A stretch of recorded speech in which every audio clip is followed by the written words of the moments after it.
Ассаламу алейкум ва баракату, Сидел Нохчи. Всем добро пожаловать в стрим.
И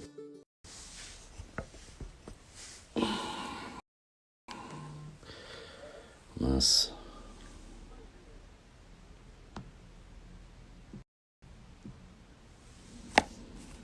люди соберутся.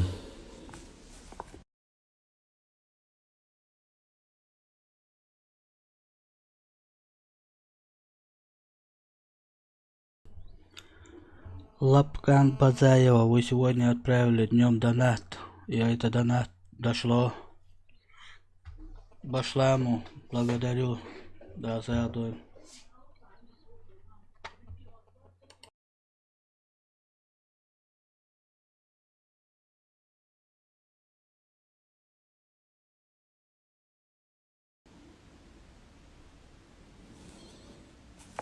Так вот, жизнь нахчийцев не улучшалась, и для выхода из создавшегося переселенцы состояли из выходцев Майсты, Мелхисты, Терлуай, Хильдиарой, Гезхуай, Гезихуай, Хачруай. Вот. Все эти перечисленные горные племена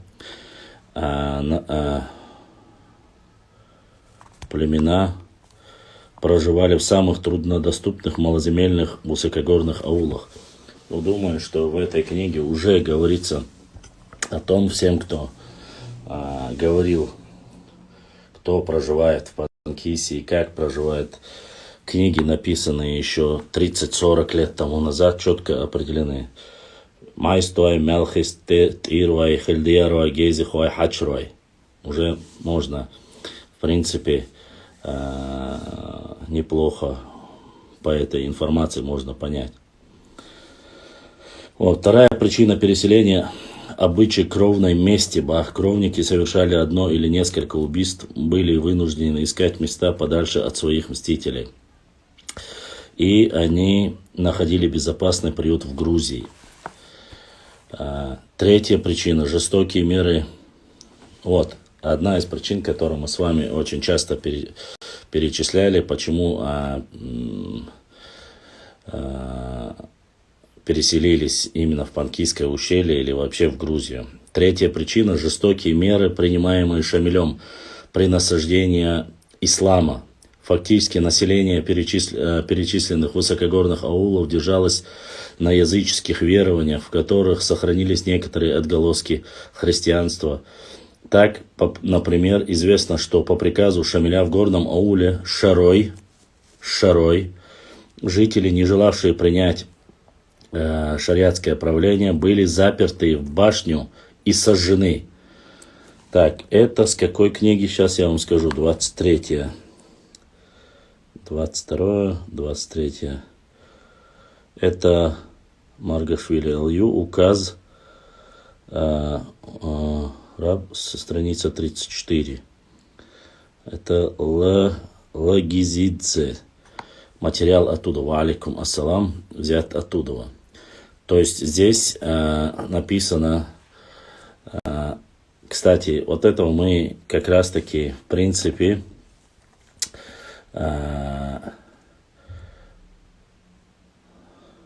Так.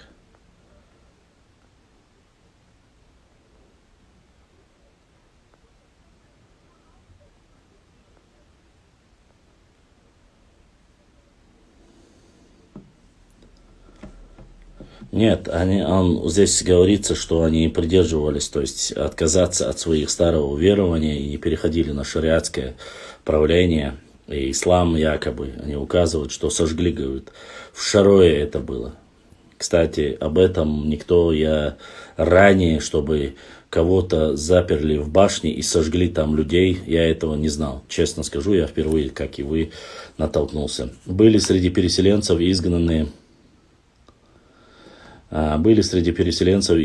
из Чечни по обычаю Бейт-аль-Ваккар, согласно которому более или менее зажиточная семья под страхом раскулачивания искала приют за пределом Кавказского хребта в Тушете, Пшаве, Хивсурете и, наконец, в Панкисе. Вместе с тем они уходили и на равнины Чечни к акинцам, живущим в нынешнем Хасавюртовском районе Дагестана. Это вот как раз таки... Но есть информация, видите, книги, документы. Все же мы же говорим, что все, что мы узнаем, что-то, как всегда, узнаем что-то новое.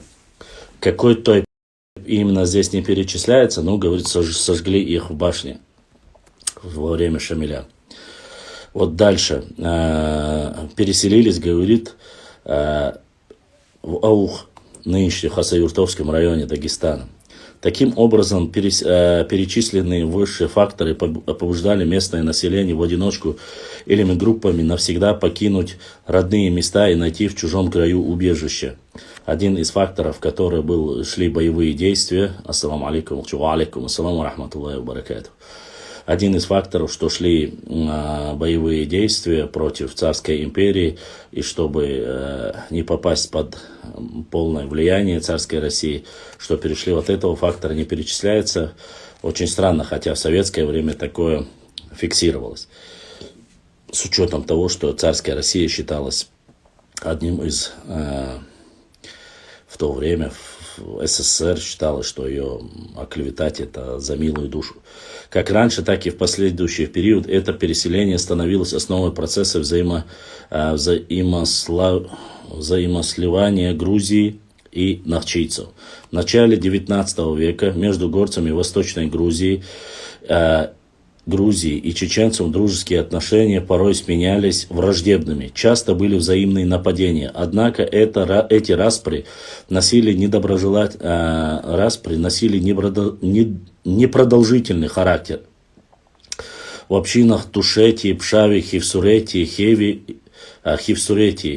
имеется целый ряд фамилий чеченско-нахчийского происхождения. Например, в Тушете, в селении Чиго-Перекитского общества проживала фамилия кистинского происхождения Эланидзе, 5 семей. В селении Дано Калхедзе 6 семей. Чтобы вы понимали, уважаемые друзья, это не те фамилии и не те панкистские кистинцы, которые остались. Это те, которые растворились в Тушете. И вот это очень важно, потому что до этого такой информацией, опять же, мы не обладали. И тем, чтобы знали, что тот, кто говорит, что в Тушете нету там чеченцев или в Хивсурете, вот как раз таки.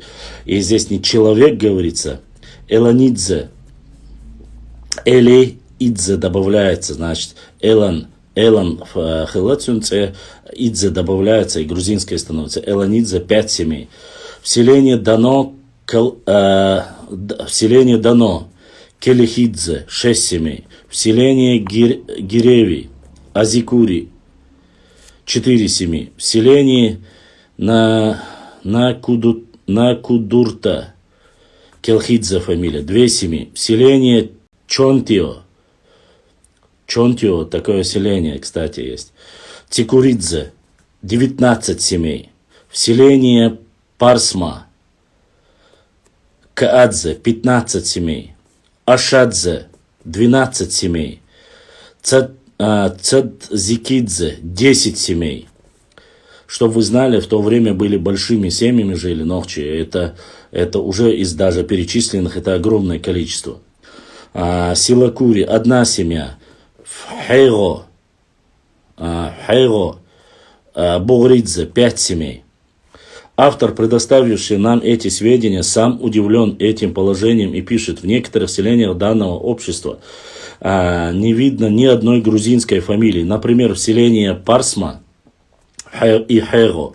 Впрочем, может, в этом и нет ничего удивительного, так как местное население жило в постоянной борьбе с врагами. И, возможно, в результате этих боев население или полностью погибло, или же оставшаяся часть оставили свои насажденные места и в поисках лучшей жизни в местах разрушенных и опустошенных врагов поселения соседние племена, и жизнь снова начинала возрождаться. Чтобы было понятно, все эти в основном селения, говорят, состояли из чеченцев, которые переселились туда. А сами, говорит, грузинских чисто фамилий там и нету, говорит. Потому что они из-за набегов, из-за вот этих вечных налетов со стороны Дагестана и других, оттуда покинули и ушли в другие места. И эти дома заселены были чеченцами. Вот эти фамилии, которые я вам зачислил. Все эти фамилии являются в основном свои чеченские. Так, Бяхмобил, так, ассаламу алейкум, башлам. Есть видео, где Эдвард Радзинский рассказывает про имама Шамиля, как его в одно время запрещали во время Великой Отечественной войны. Может, этот материал не точный. Какой Великой Отечественной войны? В советское время то его делали врагом, то его делали героем. Это мы знаем. Вот. Башлам, где наш Нохчи письменность, какие буквы наши были цутях, буалбяш, буйшу, как мы потеряли свою письменность, Нохчи буквы? Ответ. Во-первых, я не лингвист, для начала. Во-вторых, что касается письменности, письменность мы до сих пор не знаем. Мы сохранили язык только, и то устно. Над этим работают чеченские ученые, лингвисты.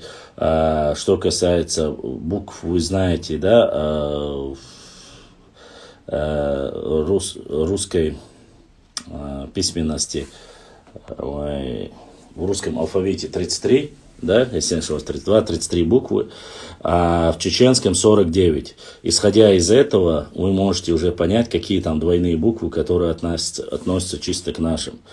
Вот. Ассаламу алейкум всем братьям, сестрам, всем дружественным иноверцам мира, вашим домам, благополучия, недругам, должен, чтобы они в том забыл нелепо вражды создали. Шамиль не аварец, древний хуритский язык, алфавит. Ладно. Продолжим.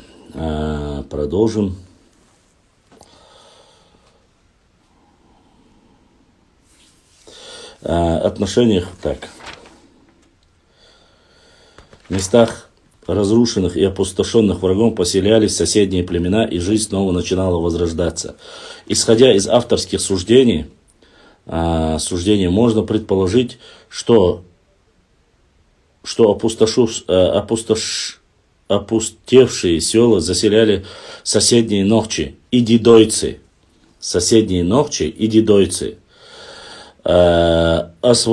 Освоив местный язык и традиции, вновь поселившиеся возрождали некогда потухшую жизнь селений. Самое важное, то, что я вам перечислил, то, что вы знаете. Вот почему у нас говорили, что многие и тушинцы, и пшавы, и хивсуры, которые переселились туда, чеченцы, вот почему многие сегодня даже будут показывать гаплогруппы чисто чеченские. Жизнь села. Следует обратить внимание на другие факты. Например, в селе Дартло вышеуказанного общества проживали дагестанцы, Начауридзе 7 семей, Лекаидзе 6 семей и так далее. С этой точки зрения интересно положение в других обществах. По сведениям того же автора, в Чагминском обществе село Хисо проживали семьи кистинского происхождения. Мгелодзе 2 семьи, Муртазашвили 12 семей. В селении Шинака Хахидзе 5 семей, селение Дикло, Кадзе 1 семья. В этом же обществе проживали фамилии дагестанского происхождения, например, селение Бачорна, Иванидзе 4 семьи и Чоганидзе 2 семьи. В селении селение Хахабо, Бахачаидзе 4 семьи, Хисо, Джамурлидзе 3 семьи, Ичукидзе 2 семьи, в селении Шторли Ушидзе 2 семьи, в селении Шинака Чиглаидзе 6 семей, Антаидзе 11 семей. Ну, короче, если гамирцанское общество, селение Джабар, но здесь перечисляются, опять же, мы видим, по утверждению авторам, остальные населения данного общества грузинского происхождения, выходцы из Хивсуретии, Пшавии, Тилуэти, Хеви и Кахети. По мнению Легазидзе, часть цовского общества составляет грузинское население, часть нахчийское население, чеченское. Приведенные выше данные отражают приблизительно вторую половину 17 века. Чтобы было понятно, вторая половина 17 века. Это до появления имама Шамиля, до появления первого имама Кавказа шейха Мансура. 17 век, то есть заселение, переселение началось раньше даже, чем утверждают многие. Приведенные выше данные отмечают приблизительно вторую половину 17 века, то есть это получается 1650 и выше в этот период переселились. Приблизительно вторую половину 17 века. Надо отметить и то, что в период работы автора исследуемого труда Татушети в 1952 году был записан материал от информаторов Милаидзе, Ичарули, Татрулидзе, Таврабидзе, Инаури, Инаруидзе, Гулухадзе, который почти совпадает с теми сведениями, которые представлены в диссертации Лагазидзе. Судя по приведенному выше материалу, большая часть Чагма и Цово-Тушинского населения это нахчийское, чеченское и небольшое, и дидойского происхождения, небольшая часть дидойского происхождения. Есть села исключительно с кистинским населением. Вот послушайте, если в Цово-Тушинское обществе было там процентов 70 или 80 чеченцев, там где-то 20 дагестанцев, там еще и грузин, переселенные с Хивсурети, то здесь, например, говорит, здесь идет чисто кистинские. Например, из 38 домов села Парсма все 38 кистинцы, то есть нохчи. Из 5 домов села Хего все кистинские, нохчи. В остальных селах живут смешанно хивсуры, пшавы, кистинцы и дидойцы. В селе Дикло общество Чагма проживает 2 русские семьи Карташидзе. По преданию, указанные русские семьи появились в Тушете во время гражданской войны. Но это уже более поздний период, это уже 20 век. Не менее интересный материал у Эланидзе. Он пишет, особая близость Тушетии к народам Чечни, в Чечне, должны быть вызваны тем, что на протяжении веков происходило переселение кистинцев-чеченцев в Тушетию. Автор приводит записанный со слов населения этнографический материал, который зафиксировал и нами, и переселение Муртаза и Болта из кистинского села Самтко в Тушинское село Дано. У Муртаза было 2 сына, потомками которые носят фамилии Алханидзе и Балата Шахадзе. Разумеется, сейчас они считают себя Чагма-тушинами и живут Квемо-Алвани. Среди поселившихся в Тушинском селе Гогрулта был кистинец Али, от имени которого возникла фамилия Алаидзе, от Имиды Имидешвили, сбежавшая из Чечни за убийство убийцы брата некого Кукала, поселился в селе Парсма и вышла замуж за некого Каадзе. Его потомки в наше время с целью отличиться от других Каадзе зовут Кукалаани. Осевший в этом селе кистинец Даада женился на Тушинке и создал семью. Его потомки сейчас зовут Дадаани. Аналогичный материал встречается у других авторов. Например, как сообщает Макалетия, предки Чахидзе звали Хачи. Он сбежал из кистинского села Чанти, где убил человека. У сына Хачи, Хунчала, в селении Щенака было 8 сыновей. Хунчала не разрешал сыновьям разделяться, и вся эта большая семья жила под одной крышей и насчитывала 50 душ.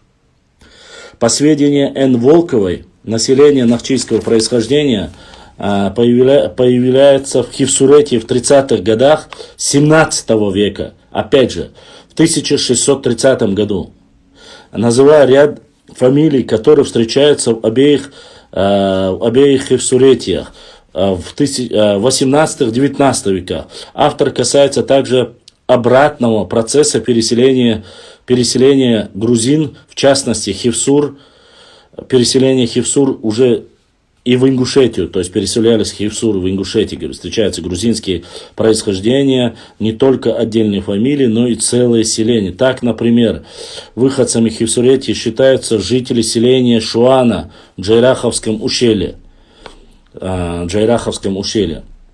Вот почему может не совпадать Шуано и Шуана по ДНК. То есть они говорят, они переселились, это Хивсуры, говорят, переселились из Грузии в Ингушетию, нынешнюю Ингушетию. Приведенные выше фамилии Каадзе, Муртазашвили, также Цухуркаидзе, Хасикуридзе, Акамидзе и происхождению кистинские. Вот. Акимидзе и Ичалиидзе расщепенцы одной фамилии. Автор приводит сведения, данные неким Паришуридзе в 1892 году. Фамилия Ичавидзе распалась на две фамилии – Акимидзе и Бакуридзе. Чтобы вам было понятно, все эти фамилии, которые ныне проживают в Грузии, они являются чистыми чеченцами, нохчи.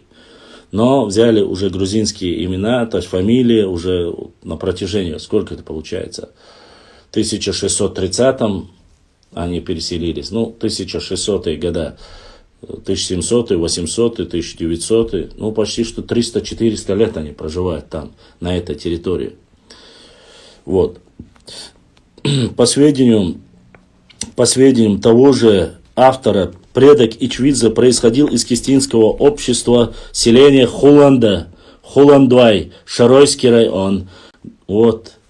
Кистинцы, которые говорили откуда. Вот и получается, что у нас кистинское название, кистинцами называли в основном представители нохчи народа. Не в основном, а нохчи народа. Но в то время, валейкум ассалам, в то время еще ингуши не были отдельные от нас с учетом этого. Здесь уже как бы по раздельности они пишут. Но, допустим, селение Хуланда, это Шаройский район, и он вообще не граничит ни в коем случае с Ингушетией, находится более юго-восточной части нашей территории, то есть чуть-чуть. Хуландой, вот оттуда, то есть получается жители Шаройского района тоже проживают большим количеством. Вот фамилия Ичваидзе, там почти что сколько было, 12-13 семей. В семьях по 5, по 6, по 7, по 8 детей. Вот и сами посчитайте. Также Бакуридзе долго связывали тесные родственные экуменические узы с сельчанами Хуланда. И Хуланда, а с фамилией Чимауридзе поддерживали родственные отношения. Со фамилией мою, Ахкам. Чимауридзе. Вот, знаешь, как моя фамилия бы была, если бы я был в Грузии. Эти отношения продолжались вплоть до конца жизни отца Бакуридзе. Ше Бакуридзе рассказывал, что в Хуландое они имели собственную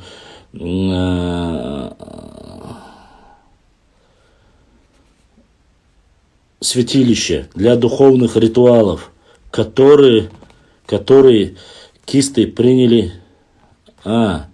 Они говорят, то, что она была раньше как якобы церковь, потом, когда приняли мусульманскую веру, мы своей молебной перенесли в село Чиро.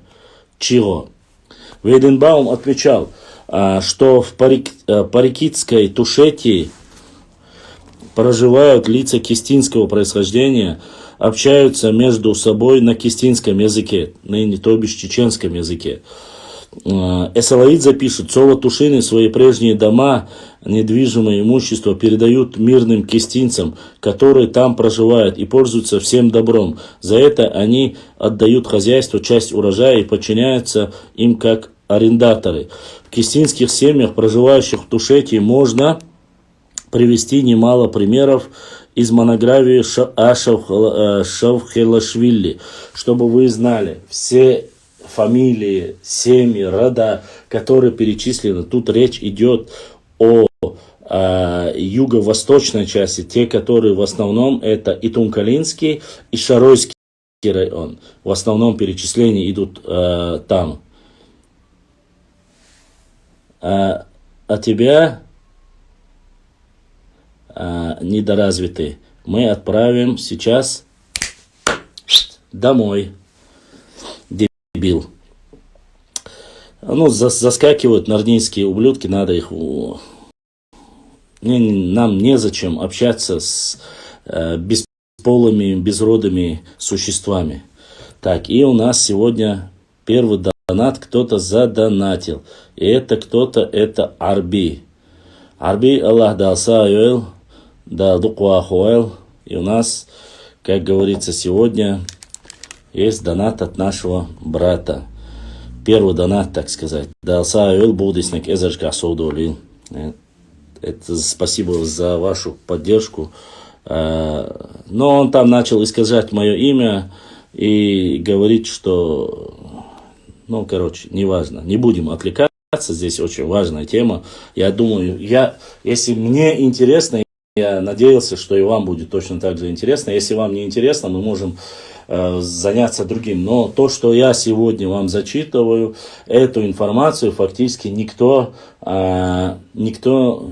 я, по крайней мере, ранее не видел нигде. Здесь четко указываются целые фамилии, рода, которые ушли с Шаройского района, с Итумкалинского района. Указывается Тейп Хуландуай, указывается Тейп Чанти, то есть Тирвай, Хельдиарвай. Здесь, и не забывайте, что здесь не перечисляется еще Панкийское ущелье. Это не Панкийское ущелье. Здесь также указаны фамилии, которые переселились в Ингушетию из Хивсуретии. Поэтому я отдельно их прочел. Из Хивсуретии, то, что из Грузии переселились в Хивсуретию, в Джайраховский район. Здесь, ну, я вам зачитывал.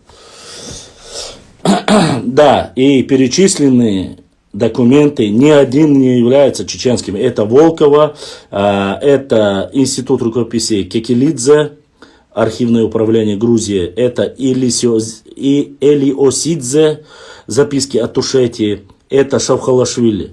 Вот все эти документы, все это являются, как говорится, вот большая часть, не большая, но часть огромная перешли в Тушетию и из Хуландоя и проживают в Тушетии. Грузинами себя сегодня считают.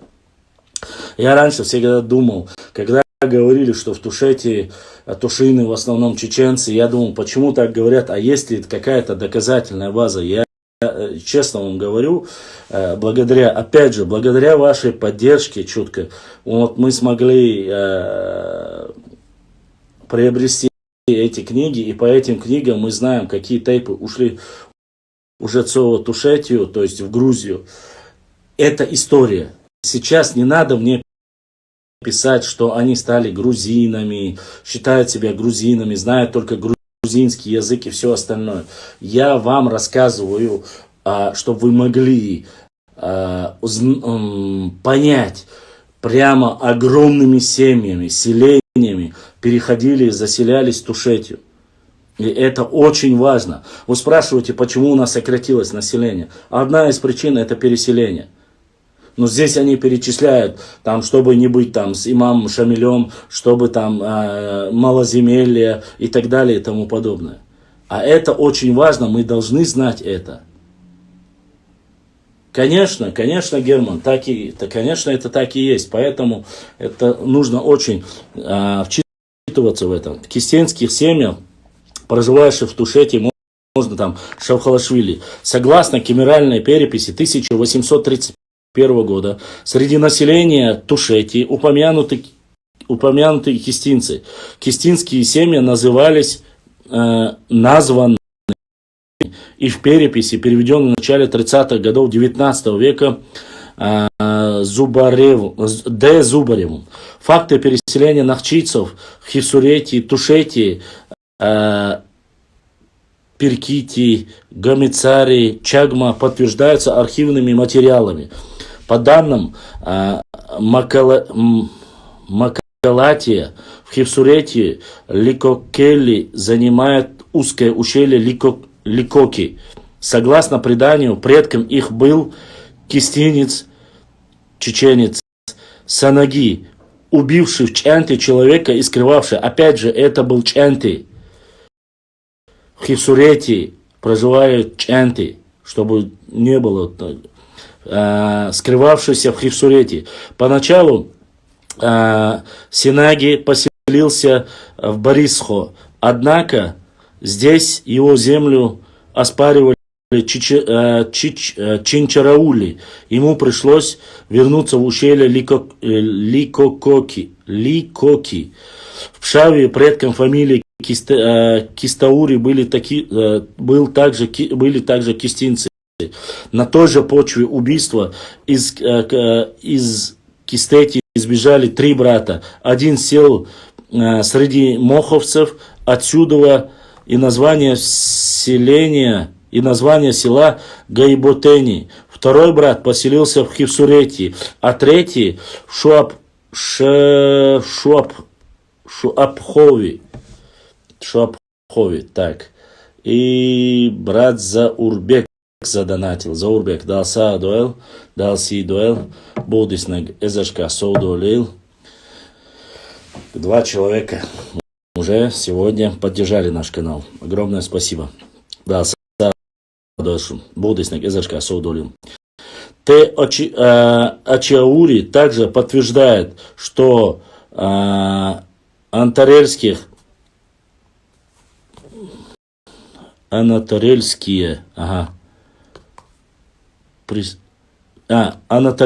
переселенцы были Сисаури, жители ущелья Ликоки. Сисаури и Кистаури были кистинцами. Интересно также, то есть мы говорили, что они были Чанты, он перечислил раньше, он говорит, Чанты был, убил своего одного тайповца, из-за этого переехал. Тидарадзе отмечает, что одна часть хивсурских сисваури, кистинцы, проживают в селениях Маграани, Акушо, Кимха, Кабула, Ачви, ущелье Ликоки. Вторая часть живет, очень интересное название, в Дзидзети. Очень сильно похоже на название Дзурдзуки, только вместо У здесь стоит 2 буквы И и Е. Дзидзети. И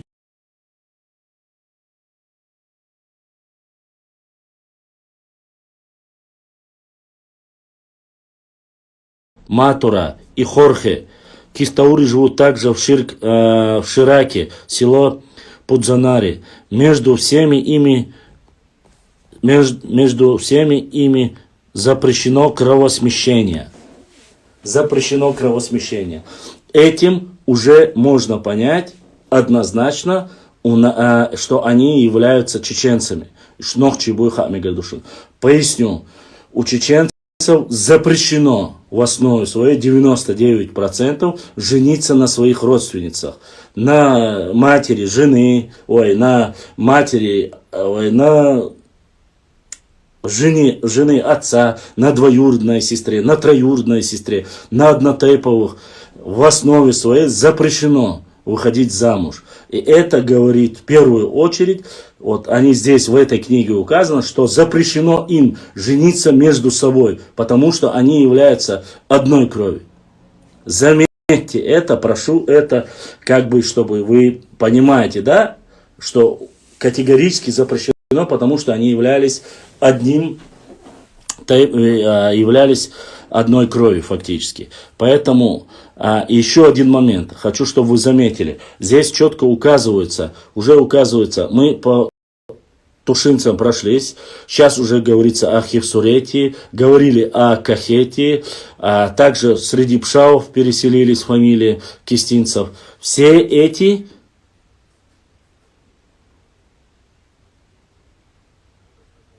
это с середины 17 века, с 1600 года и до конца с этих времен переселились, как минимум.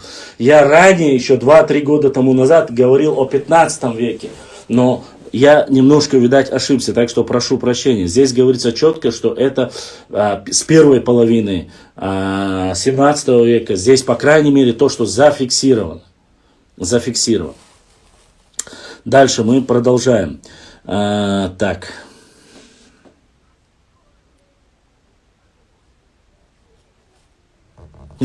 Жители села Кистаури переселились из кистинского села Голчхор, селение Голчхой.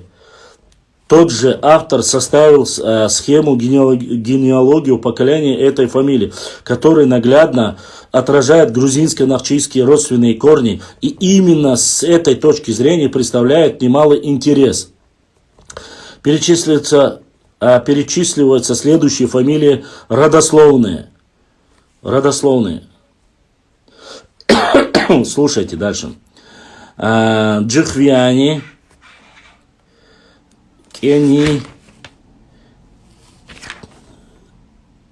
Кениани, Чарбодани, Твареляни, Гамахарени, Поцхверени, Цитарони, Чукунани, Бадриани, Хацуруаляни, Кистаурни, Куджиани, Качвани, Беркаули, Татарани, Хутиани, Алаудани, Кучинани. Между всеми перечисленными фамилиями также были запрещены браки. Пишет автор. Сюда перечисляются две семьи, Джалабуруни и Элизбатовшвили. Ошам Эршбатой Махултах. Элизбаторашвили, переселившиеся из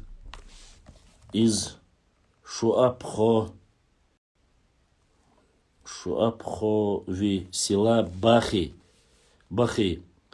Иваки Сапели, у которых предки были кистинцами.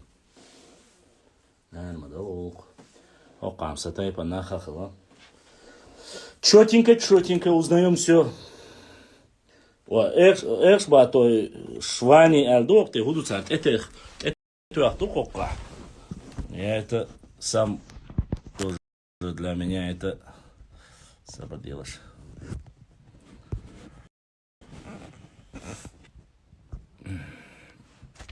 Так.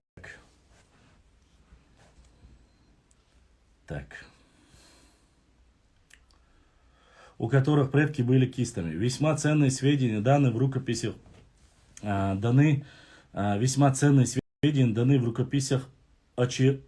Ачиаури. Пшави, валлахи, хокинчка делдал. Ахч цхаграм дуахквоца Алонсо. Бадыгдич, Дерес, Хилшин, Масана. Это все благодаря вашей поддержке, да, мы узнаем очень нужное, очень важное, много нового. Это что-то новое для меня. Так, в рукописях Ачиуруали Пшави пришли отцы, уже в Пшави перечисляется, пришли отцы Гадукни или Гаджитани, Тандилали, Муштани, По преданию, они кистинского происхождения.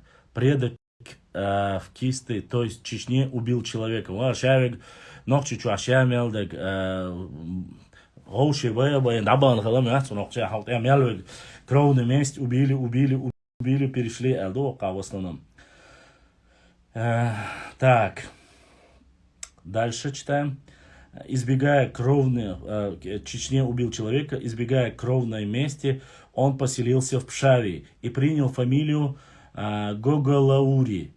Они постепенно обшавились, приняв их ритуалы, традиции, веру, поклонялись святому Георгию и Бупал. Тем же автором зафиксирована другая справка, согласно которой иконослужителем царицы Тамары были представители хашарского общества, хахани, происхождение из кистинцев.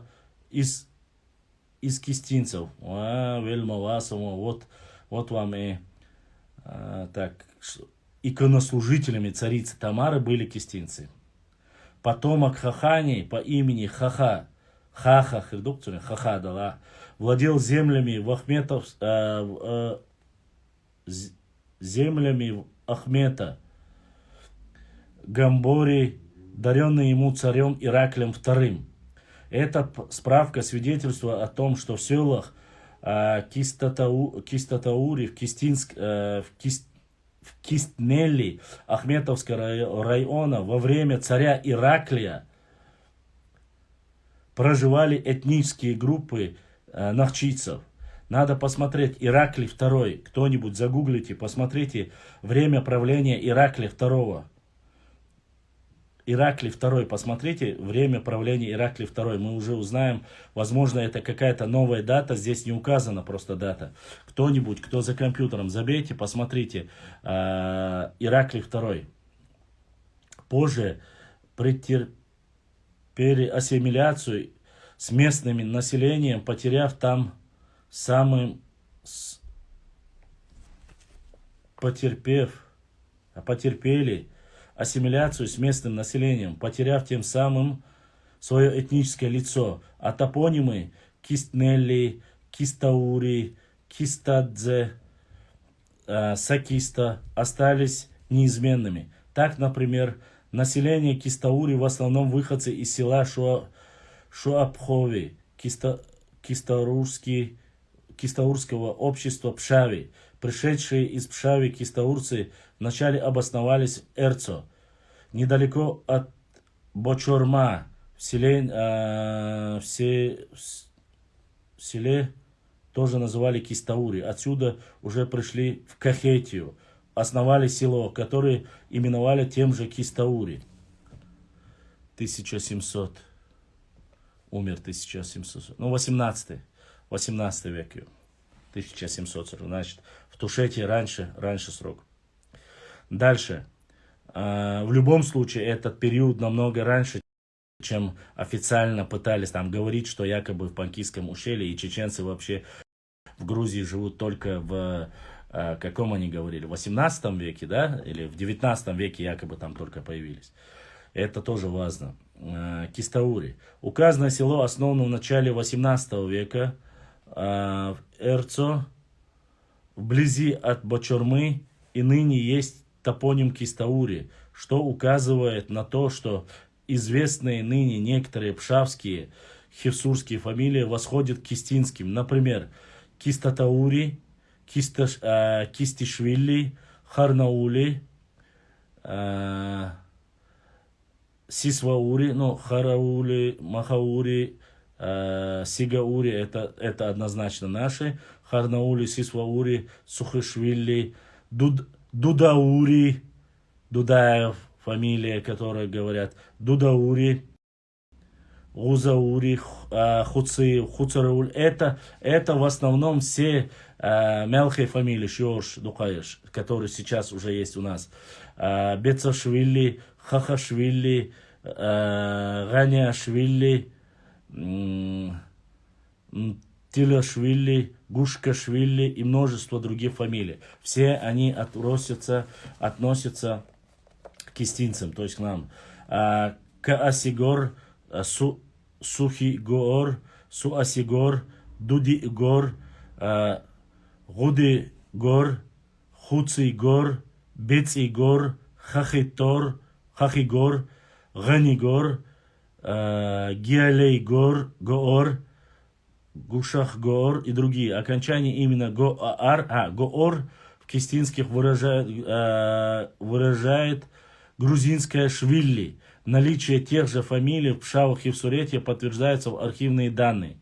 В переписи населения первой четверти 18 века в селении Кистаури указывалось 25 семей по фамилии Кистаури. В селении Ахшаани Ахметовского района проживают дидаури, которые переселились из села Дудурткари Душецкого района, Кистаури и Джабакаури. Таким образом, Кистаури проживали в пшавских селениях Амараули, Эрцо-Тианети, а также в Ахметовском районе селе Кистаури. В 1873 году в Шуабхо и ущелье Хорхе переселилось 16 семей фамилии Кистаури. В 1850 году в Эрцо поселились переселенцы из Гули, 15 семей фамилии Кистаури. Фамилия Кистаури встречается также в селе Бзикурта, в селе Арвата, в селе Артана, Кисташвили, Харнаули,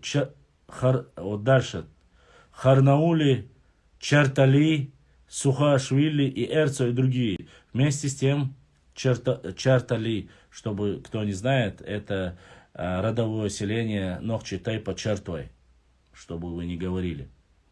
Вместе с тем появляются новые топонимы. Дудауртквари, Нахчийский Дудей, Дудикотар, Кистаури, Теми, род Кистаури, Кайсхеви, ущелье Кай. Я думаю, что это Кей в основном подходит очень сильно. Возможно, они восходят к именам тех, которые некогда проживали в этих местах. В настоящее время трудно говорить их происхождение. Однако сходство с нахчийскими этнонимией вводит на размышления об этом далеком родстве. Сравните Арагвском ущелье среди здешних жителей 1781 встречаются фамилии Алхазашвили, пакистинский Алхзар-Гар, Сухасашвили, Сухигар. То есть Гар, от Гар появляется фамилия. Вот здесь это четко указано. Гар, Сухашвили и так далее, и другие. Кистаурцы имели свой молебен, который называли Яхар. Он находился в Шуабхове, Тхилаане, Архиндже, где, по сведениям Тедорадзе, тоже проживали кисты в селах Цикло, Чуанто и Хисо. Чуантио и Хисо. Ныне сохранились часовни под названием Туцнехи. В 17-18 веках их ассимиляция с пшавами, с тушинами, пшавами, хивсурами, мохами указывает на то, что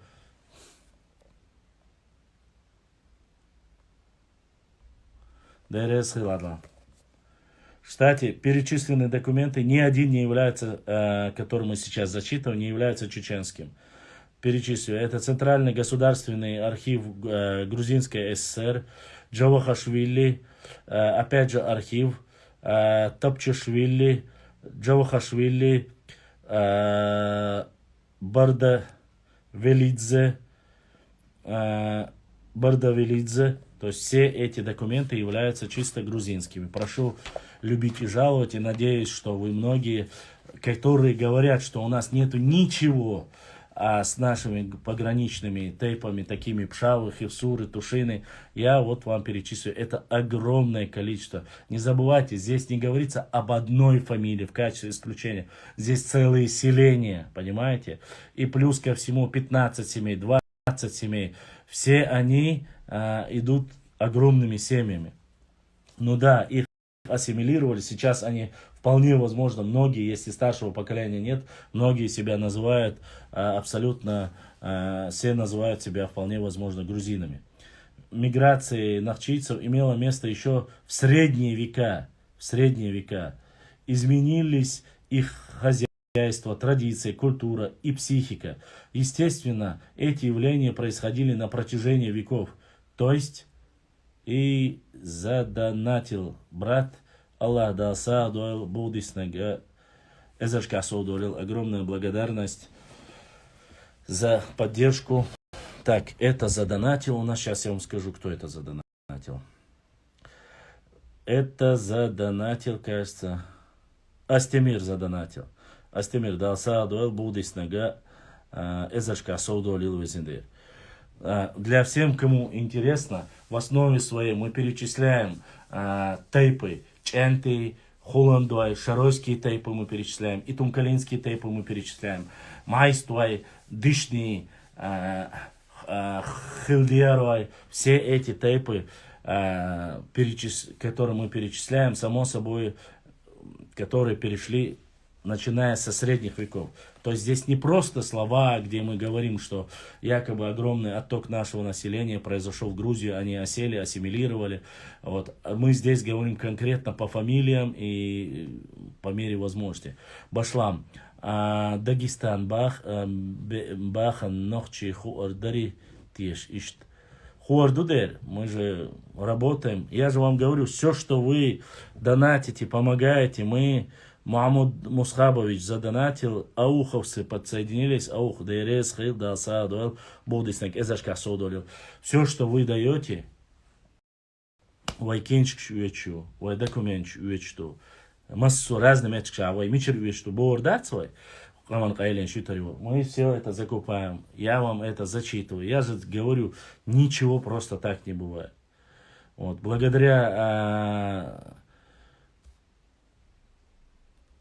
Да, сегодня они называют, у них ДНК показывает то же самое, что и у нас. Родство каким-то образом, доказать, что они те же, такие же, как и мы. Вот, то есть экспансия ногчи народа в Грузию намного больше, чем проживающие чисто в Панкисии мусульмане, мусульманские там кистинцы. Пал Баци, Анзор, ты не понимаешь, еще раз я вас прошу, чтобы было у вас понятие. Да, с точки зрения религии, царь, дин, цани, и из диктации. И цабахшу дасу. Бусулбхалар дикту. Но у них корни наши. Ой, ногчи будешь. Ормаш ногчи дуце. Но, чабеш эрдац ас, царь нюк, аха, бусул боч беш хирбуса носа. Может, бусул ниш хирбу царь нюка. Но в основе своей я вам перечисляю, чтобы вы знали. И не говорите там, у меня гюджи махка, панки себе бац бош. Чтобы никто не отрицал, что они свое происхождение. Они отрицают Заур. Они отрицают. Панкиси не отрицают. Но панкийские ногчи, они, у них 1700 год, и эти 200 лет они сохранились. И ислам, они наоборот усилили ислам. А в Тушете, Пшаве, Хивсурете, это еще до того, как очень сильно усилился ислам у нас в народе. Понимаешь? Они вот как раз таки с 13-14 века, со времен царицы Тамары, они же занимались, экспансия с Грузии шло православие, распространялось. С Арменией, с Грузией, но мы с Арменией не граничим, нам оно шло через Грузию. И вот те люди, которые приняли христианство, они перешли, ушли от кровной мести, от малоземелья и так далее и тому подобное. Мы говорим об истории. Многим не нравится, многие начинают говорить, ой, гуня один гори. Нет, духдаш, не истати. Вы не можете говорить. Почему тотально, фактически, одинаково показывают? Мы видим, что ченты вообще никакого отношения к сюле не имеют. Хотя некоторые люди хотели сказать там, что якобы там сюле что нет. Как раз таки здесь четко указывается, как даже в Тушете ушли, чтобы не быть под влиянием имама Шамиля. Еще уже даже и до Шамиля ушли, и после Шамиля ушли. Целыми селениями ушли. Ва алейкум ассалам. Поэтому нужно это понимать. И я же не просто так вам рассказываю, фамилии называю. Вы видите, некоторые фамилии, тут прямо наши тейпы чеченские. Ногчи тейп на что. Так, Тигр Хабяхкин, фамилия еще Милонаш был. Мелхи фамилия или асвай. Шаройский фамилия или ас.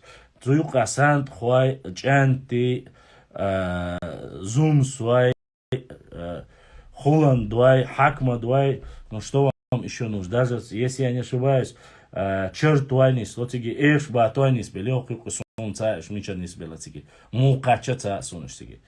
Шумбот, Игдиста. Но там убирайте окончание грузинское, там чисто чеченские фамилии, чеченские. Дадаев, Дудаев, вся фамилия Шукцев, Тига, Изже. Они просто Швили, Орри, Гар, Нехри там добавлены. Гар, Амад, Элит, Гарри. Я же вам зачитываю это специально, чтобы вы все знали, что это как бы не от себя. Такое даже я не мог бы придумать. Поэтому прислушивайтесь. Мы не говорим тут с точки зрения религии. Мы говорим о том, что они что являются, то есть когда мы говорим, что там проживают в основном с чеченскими корнями, в Шаве, Хевсурете, Бенашвили. Я еще пока не цака часоцики заур Бенашвили. Точно так же из Грузии у нас же переходили из Грузии к нам, тоже поселялись здесь. До Беной Махка, Гюржи Махка, Ош, Мехтиги, Кидек, Гюржи. У нас есть с ними взаимоотношения. Были очень тесные взаимоотношения. Я даже скажу вам, что на самом деле вот этому вопросу очень мало внимания уделено. Очень мало уделено внимания. Фактически на всех граничащих с Чечней районами проживали представители нашего народа. И проживают, их потомки проживают. Просто, может быть, сегодня, если бы кто-нибудь поехал и зачитал бы эти документы, может быть, они бы сами удивились от того, что на самом деле, если они знают русский язык, от того, что у них чисто чеченские корни. Так, ладно, продолжаем. Я где остался? Где я закончил, не помню. Претерпели ассимиляцию. Надо отметить и то, что между поселившимися в чужбине... поселившимся на чужбине запрещались браки, так как они считались родственниками. Послушайте. Я хочу особенно подметить этот момент. Клянусь Всевышним Аллахом, это не от меня, и вы знаете. Исходя за последние, с 2018 года, этот вопрос мы не раз поднимались. И у чеченцев категорически запрещены браки. Но здесь запрещены браки не потому, что они одного типа. Они говорят, здесь они считались друг друга родственными. Даже не однотипа, сейчас ногчи больше, запрещались браки, потому что боялись, что они друг другу родственники. Это не однофамильцы, мы называли много разных фамилий. Получается, они не женились друг на друга. Боялись, что будет кровосмещение. И тут никакой речи о том, что жениться на своих, чтобы там сохранить, такого нет. Четко указано. Этой книге, кто не знает, там, ей под 40 лет. Это старая книга. И здесь материалы все в основном грузинские авторы. Понимаете? Я это снова зачитываю потому, что люди, которые говорят, мы никогда ни с кем, только между собой, поэтому мы чистые, а вы не чистые, получается, вот эти фамилии в основе своей, 99%, не имеют к этим людям никакого отношения. Даже находясь в Грузии, я вам перечислил огромные 4 общества. Пшавы, Тушины, Хевсуры. И здесь пофамильно называется. Это все грузинские авторы и материалы из Грузии. Я вам еще раз повторяю. Здесь написано четко написано, запрещено, вот, подобно другим горцам, нахчийцам, тоже потеряли родной язык, бытовые традиции, потерпели ассимиляцию, то, что здесь. И браки, вот написано, надо отметить и то, что между поселившимися, а это не одна семья, это очень много семей, я еще не закончил всех, запрещены были браки между собой. Они считались родственниками. Это ускорило процесс ассимиляции с грузинами. Вот как говорят ученые. Так, продолжим дальше. То есть, так, дальше.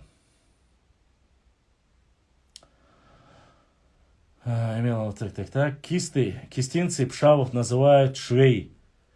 Хевсуров пхей.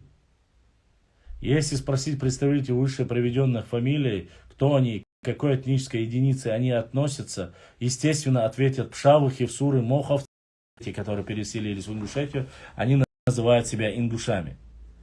Вот что здесь подразумевается. И они здесь говорят об этом. Сейчас тут немножко, думаю, даже про ингушей мы затронем. Это закономерно, ведь горцы там, это множество семей нахчийского, уже войнавского происхождения проживают в настоящее время в Тианете. И кто-то задонатил. Огромное спасибо за поддержку. Алейкум ассалам. В Тианете. В Тианетском, Душецком, Ахметовском и Казбековском районах. Например, Малсагашвили,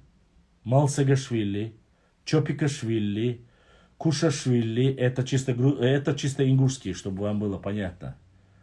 Ганишвили, Албуташвили, Мешвилашвили, Цхуашвили, это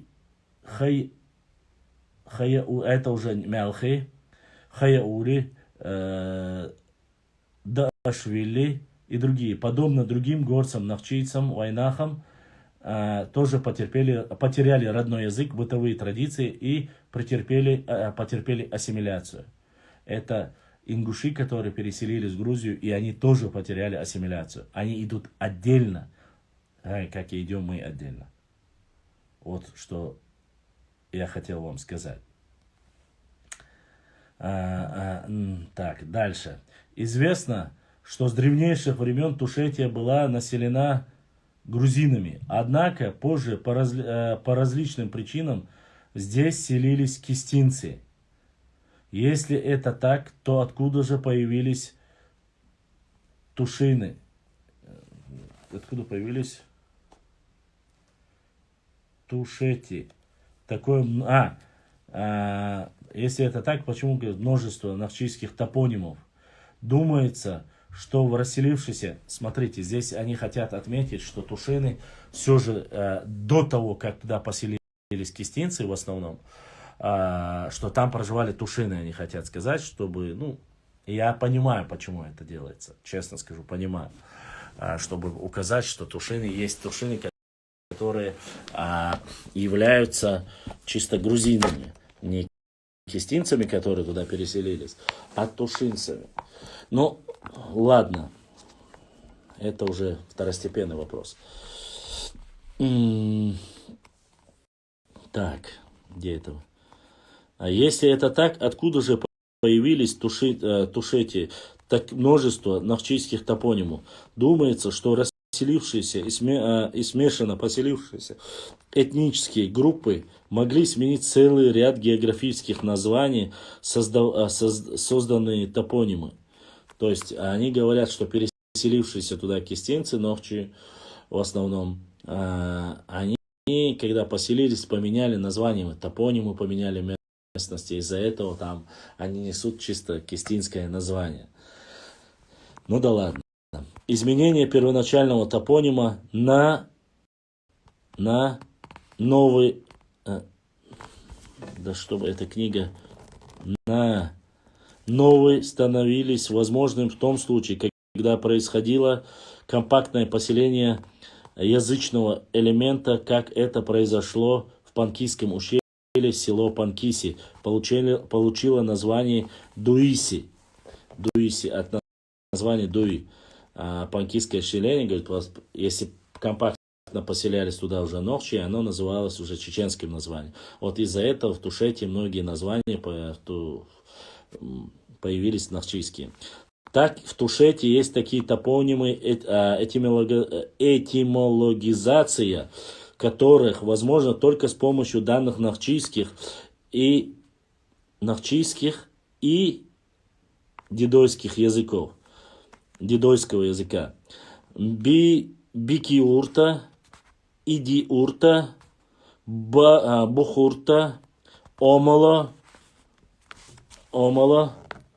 цоколта, агиурта, хисо, дикло, дидакурта, хего,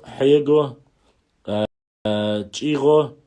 И, например, юрт означает село. То есть бикаурта село, бики, бухурта бух, дно, юрт село, цоколта цокол, цогал лиса, хисо хи вода, дидакурта дади кур, отцовская семья, хего пещера и так далее. То есть все эти названия чисто имеют нахчийское происхождение, и они уже разбивают их по частям, как получили эти селения названия от чеченских слов. На основании сохранившейся в Хисурете топонимии Очи-Аури отмечает территорию сегодняшней Парикитской Хисурети в определенный промежуток времени находились во владении народа нахчийцев, нахчийского происхождения. Вот. Приведенные выше данные дают основание заключить, что племена, говорившие на языке нахчийцев, дзурдзуки, кистинцы, двалы, населяли обширные грузинские территории. Вместе с тем надо думать, что когда-то часть нынешней территории Горной Чечни и Ингушетии также входили во владение грузинского царства. А здесь вот уже интересно.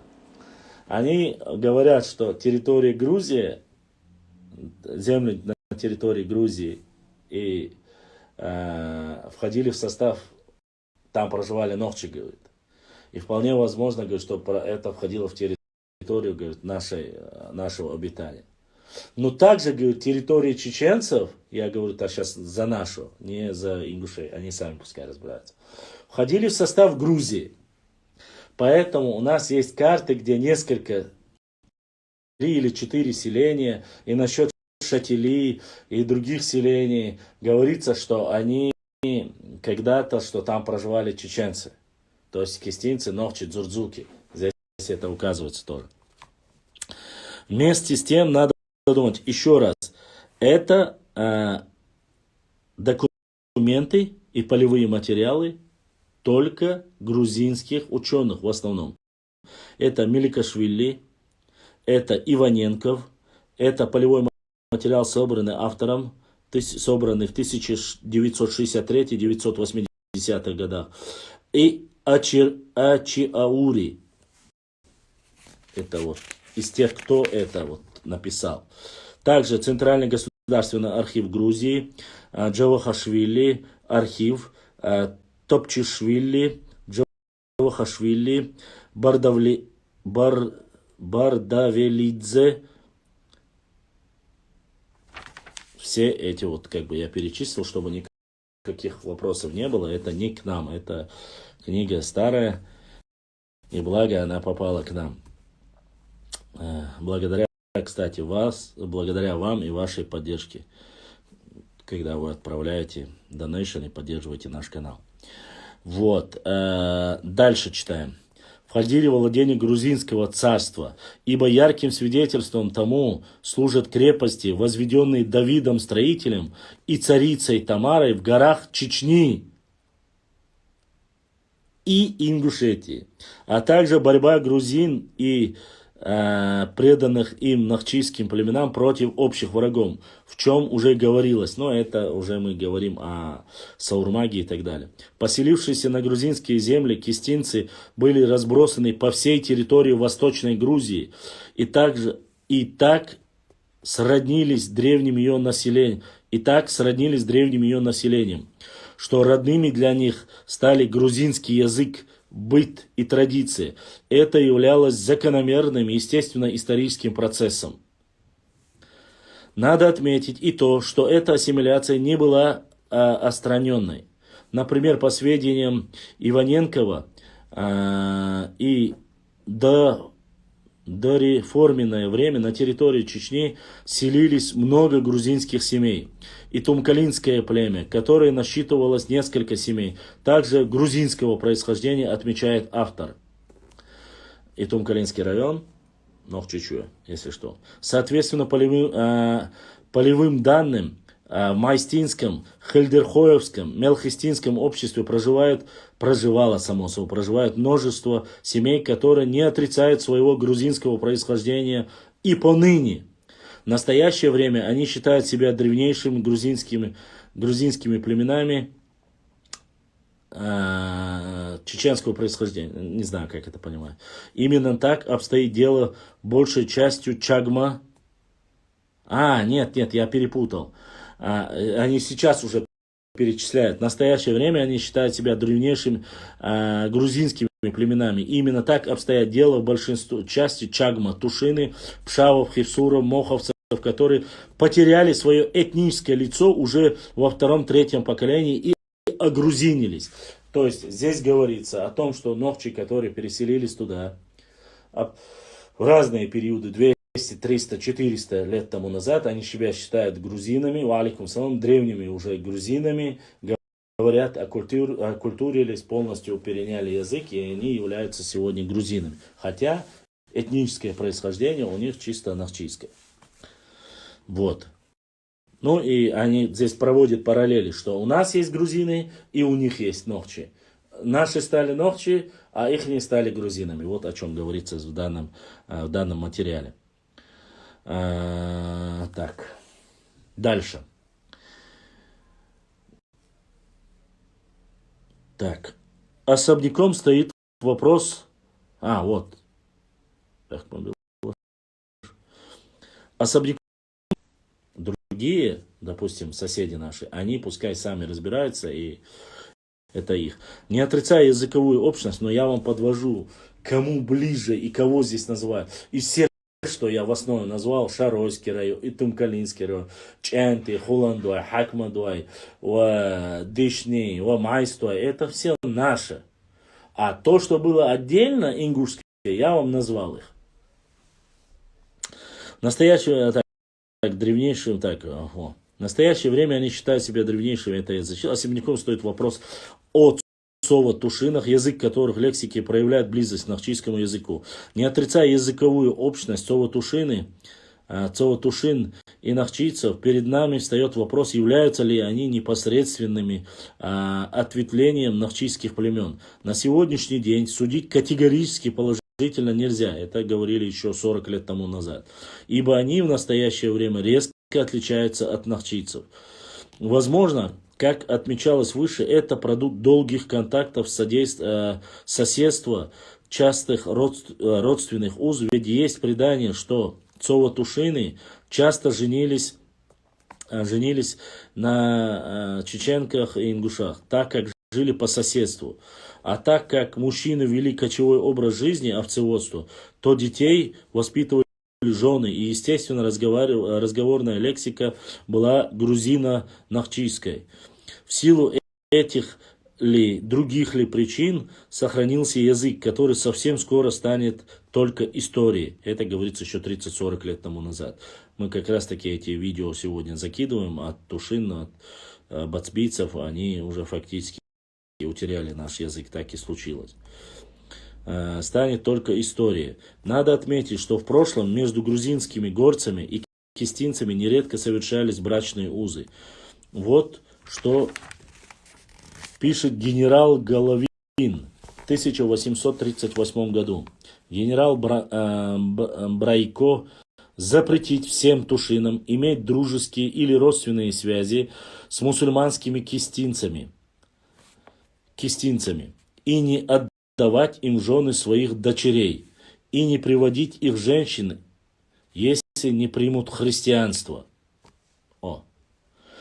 Сегодня же Цово-Тушины антропологически, психологически и духовно настоящие грузины.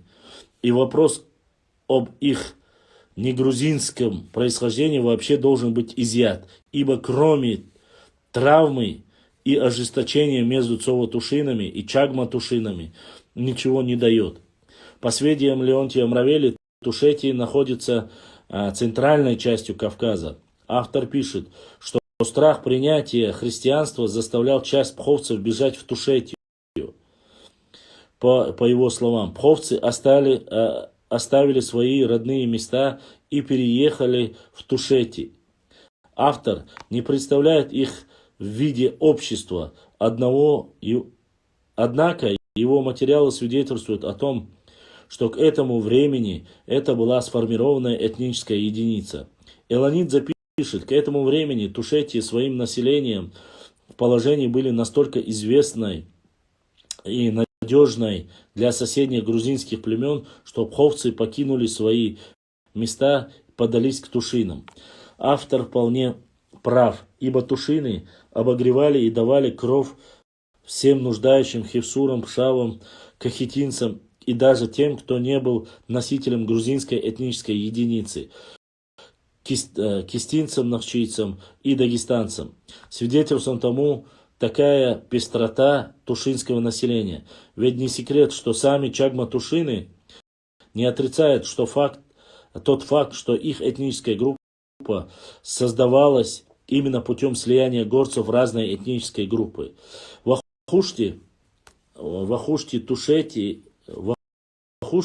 Тушети делил на 4 общества: Цовата, Перекити, Чагма и Гамацери.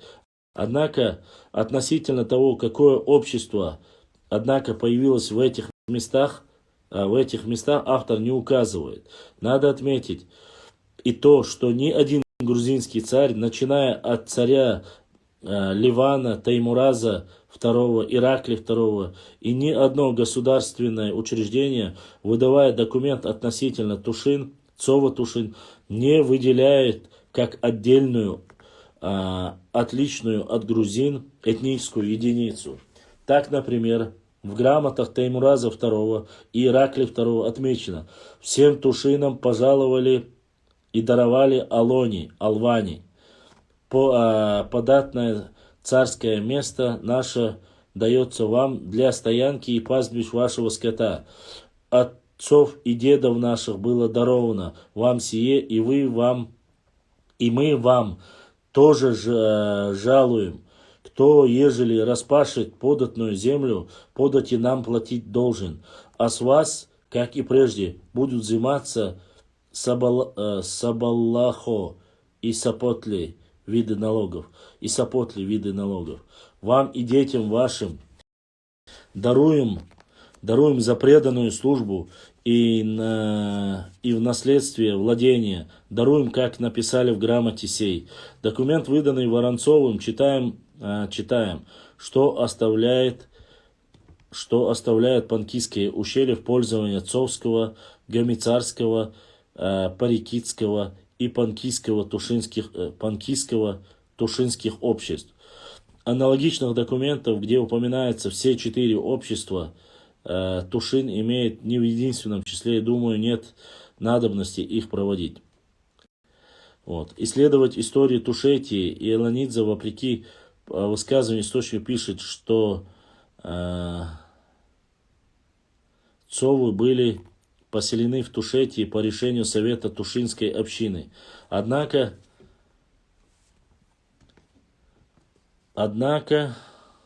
эта мысль автор не имеет под собой реальной почвы. Если бы такое предание действительно существовало,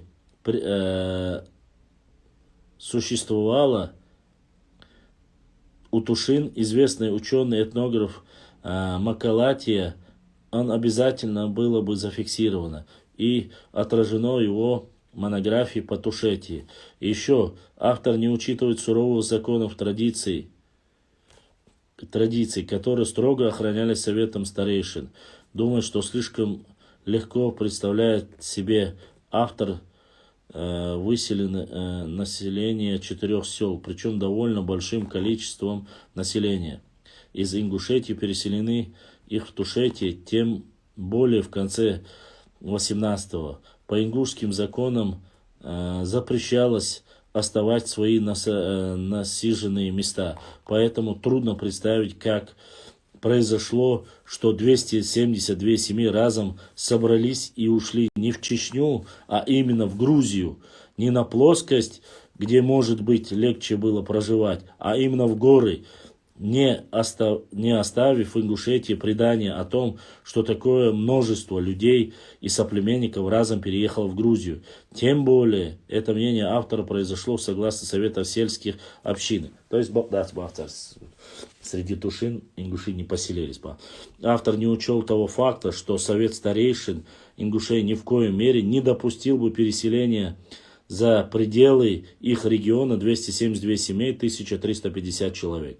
Надо заметить, что предание о переселении их соплеменников в Грузию, кроме единичных случаев, когда уходили по разным причинам, кровная месть, байтал-вакар, среди ингушей нет его, среди ингушей нет. В прошлом, как уже отмечалось, из Дзурдзуки по милости грузинских царей было переселено немалое количество, очень важно. В прошлом, как уже отмечалось, что из Дзурдзукетии, то есть у нас, по милости грузинских царей было переселено немалое количество населения. По данным Леонтия Мравелли, историка XI века, грузинский царь Саурмак в III веке до нашей эры переселил половину дзурдзуков и поселил их в горной зоне Грузии от Дидоэти до Сванети. Вот как говорится здесь. Этот документ 88-й. Этот документ Леонтия Мравелли, указ, работа страница, там указана работа страница 27. Так что это важный момент. Сейчас мы начнем отвечать на ваши вопросы. Вы не думайте, чтобы я только... Саурмак это сделал по политическим соображениям. Переселения в течение времени полностью ассимилировались. Местным населением потеряли свои обычаи, традиции, язык. Ни в коей мере нельзя отождествлять то переселение с позднейшим переселением кистинцев, ибо их основания лежат совершенно другие причины, о чем мы уже упоминали ранее. Часть поздних переселений – это беженцы, которые, переехав на новое место жительства, обязательно меняли фамилию и скрывали свое происхождение. Цова-Тушин и Эланидзе почему-то называют... и так далее. Цова-Тушин в Эланидзе почему-то называют Галгай. Галгай это очень поздний термин. Хотя многие нас убеждали, что это не так. Это не я пишу, это грузины пишут. Это очень поздний термин. Поэтому называть цова-тушинцев таким термином большая ошибка. Если уж автор хочет использовать нахчийский термин, вайнахский термин, то скорее подходит галигвы.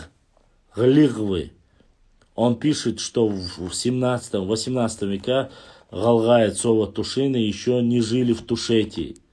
В другом месте указывает тушинское население сначала составляло 3 общества: Чагма, Гамицари, Перекити, Парсма, а затем в 60-х годах 17-го столетия к ним перебралось цовское общество. Датировать появление цовцев в Тушетии 1657 год. Это 17 век, вторая половина 17 века. Не в новых, а каких-нибудь веских исторических данных нынешнее мнение, позвольте, выходит в рамках авторского неубедительного предпочтения. По данным камерального переписи, в 1831 году цовские общества селения Сагырта проживает 71 семья, в селении Индурта 123 семьи, в селении Этельта 48 семей, в Царо 30 семей, составит 1350 душ. В то же время остальные села Тушети составляют по 2, 3, 4 семьи и называют селами. В самых густонаселенных селениях общества Чагма и Гамацари села составляют 2,3 семьи, самая крупная из них 36 семей. Эти сведения в определенной степени проливают свет на историю проживания различных обществ Тушети. Согласно данным грузинской советской энциклопедии, в конце 19 века тушины стали спускаться с гор на равнину, поселяться на Алванской долине, которая им принадлежала древнейших времен. Этот факт действительно бесспорен. Однако к этому времени началось переселение Чагма-Тушин с гор на равнину, которые селились несколькими семьями в Панкиси. Остальное оставим.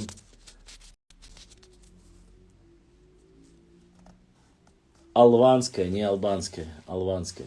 Оставим на потом. Теперь будем отвечать на ваши вопросы. Так, я пока, может, не увидел что-то, может... А то сейчас сразу же начнут, вот я что-то сделал там.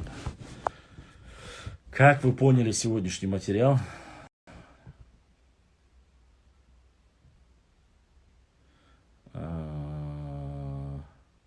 Да, последний донат пришел от Адлана. Адлан еще полчаса тому назад.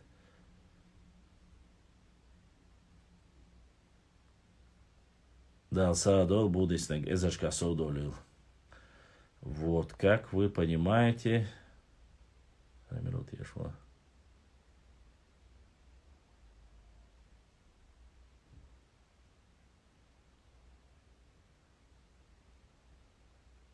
Эту карту я видел. Это я видел.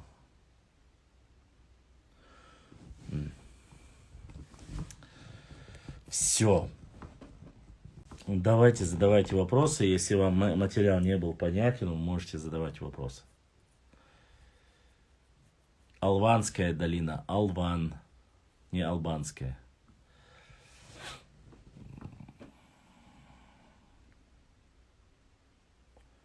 И все потеряли. Ибрahim, если у нас желающий задать вопрос с Ютуба, количество сколько нас на Ютубе? Почему-то, как я начал говорить, задайте вопросы, сразу резко сократилось у меня 25-26 алмавалир, когда зачитывал. Походу, как всегда, Инстаграм у нас показывает меньше.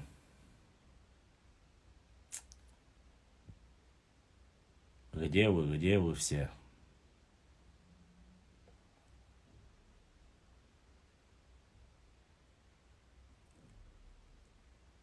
Нас мало, но мы в тельняшках бахчулины.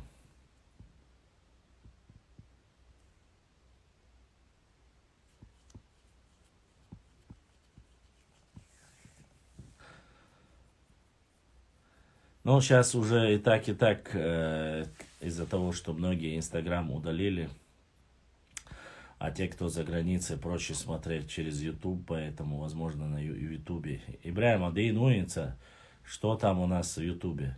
Ну, как вы видите, здесь очень сильное взаимоотношение с нашими соседями. Вот откуда вот эти разговоры о том, что мы считаем Тушин, Пшао, Хевсур своими обществами. И вот эта информация, которая передавалась нашими, как говорится, предками.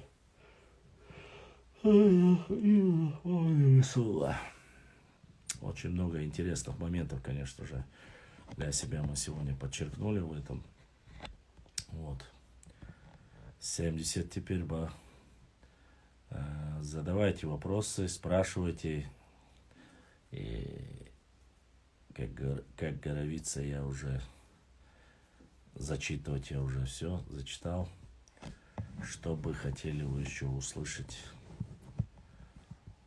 Спрашивайте. Может, какие-то вопросы были. Или вы больше хотите просто...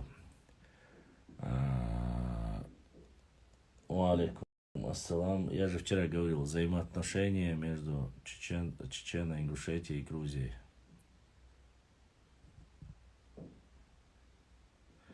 Но там говорится и кровное вместе, и малоземелье. Башлам, когда ингуши создали... Не понял вопроса, Башлам. Когда ингуши создали тайпов? Я не понял вопрос. Насчет тейпов у них это не ко мне вопрос. Когда они от нас отъединились, они от нас считаются по полевым материалам 1700 год. Они перестали считаться одним из наших обществ, имеется в виду нахчийских. Башлам, когда вернут земли нахчий народ? Я не знаю, Нохчу 995. Это зависит не от меня, это зависит от понимания психики, психологии, философии Нохчи народа. Когда будет борт. Кто такой нарниец? Нарнийцы — это сказочники, люди, которые врут, пишут неправду, сочиняют сказки, рассказывают небылицы. Нарния — это сказочная страна. Башлам, так все-таки они считались нашим обществом. Кто они?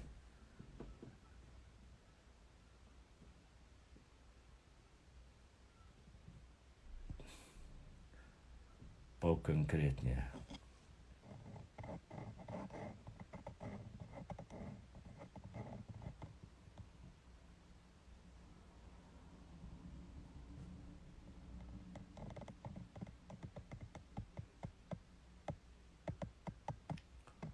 Инопланетяне были не нашими.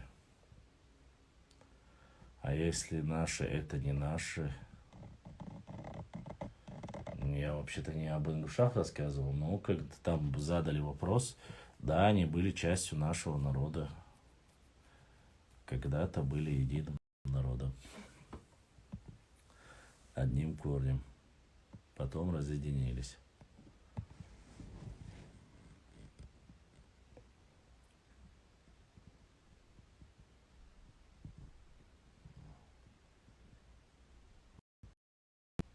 Мне никто не проплачивает. Мои работодатели — это мои подписчики, которые помогают мне. Мне никто за это не платит, и никто за это мне не обязан. Это моя история, это мой народ, моя родина. Это мои братья и сестры. И соседи хорошие. Башлам, я и мой отец, и его отец никогда не слышали, что ингуши — отдельный народ. Все это началось после того, как возникла республика. Я не знаю. Сегодня они говорят отдельно, я не буду утверждать, что мы один народ. Если таковым себя не считаем. Будущей частью нашего народа, они были нашим народом, получается, то есть чеченцы. Но когда-то были одним народом. Нет, в то время, может быть, и не было, хотя были уже названия, было такое. Но я не могу сказать, под одним этнонимом мы были или нет, вот именно этим этнонимом. Я не уверен. Вполне возможно, что был другой этноним. А вот тут уже начинается и вся проблема. И вот, допустим, грузины нас под общим термином называют кистинцами, допустим. Что ингуш, что нохчо, разницы нет. Но просто некоторые хотят себе сейчас чисто себе это оттяпать. Но у них никак не получается. Ну, почему не получается? Благодаря вот таким книгам не получается. Башлам, так все-таки, почему решили стать отдельным народом? Что-то к этому толкало, значит, не чувствовали себя своими или как?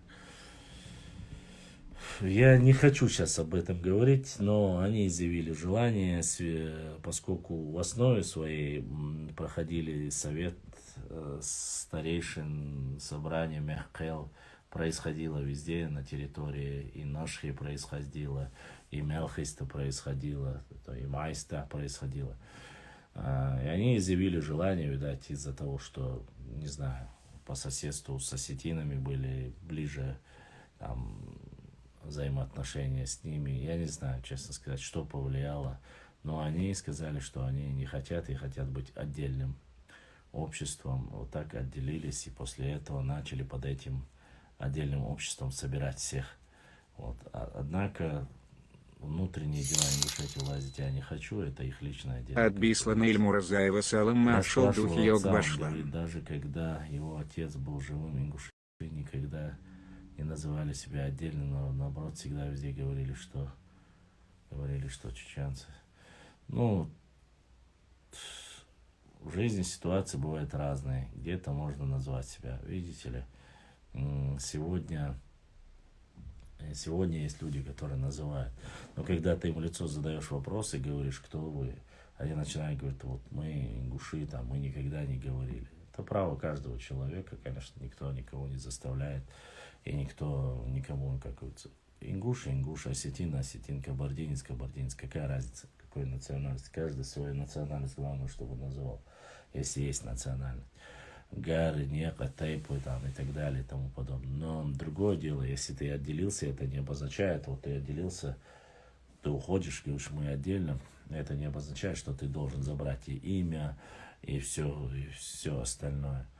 Вот, вы видите здесь на этой же книге название Галга, они говорят, что это более позднее название. Речь идет о 17-18 веке, они в то время говорят, это более позднее название. Они не могли быть. А если и могли, говорит, этот термин должен был быть, говорит, и быть иной. Допустим, они там, обычно они же ссылаются на карту Лахушти-Багратионы, где есть глигвы. Опять же, в Панкийском ущелье есть Хасу Хангашвили и некоторые другие ученые, которые говорят, что глигвы это не те же самые Галга, потому что место обитания, проживания у них иное, чем глигвы, Галга, точнее, сегодняшние по геопозиции, так сказать.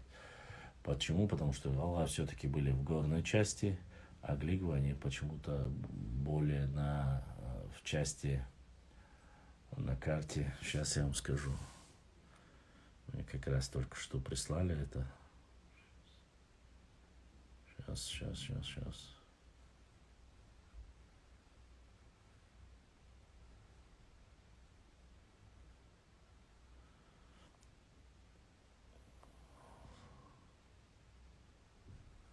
Дашию Магарби задонатил от Беслана Эльмурзаева салам маршал духугал. Беслан Эльмурзаев дейрес хилда алсейдуэл да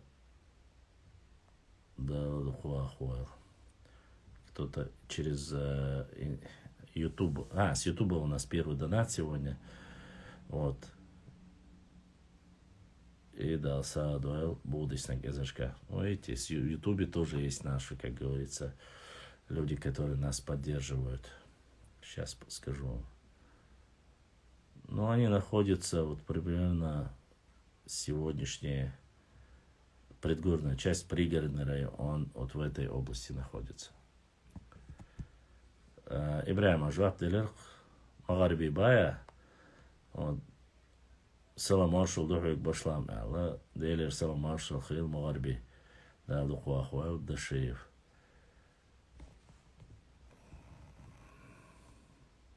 Просто странно, Башлам, отделяясь от нас, ведь они не были большим обществом. Они вообще не были большим обществом того периода. С учетом того, что их в 1801 году их было всего, и мужского, все население было 8100 человек. Это на одно село. Даже не дотягивает как таковое большое. Это их было в 1801 года, 1810 года, в этом периоде. От 9 тысяч до 11 тысяч. Убираем оттуда еще 100 лет, сколько их было. Вот. С учетом того, что всех вместе взятые, они говорят. Вот.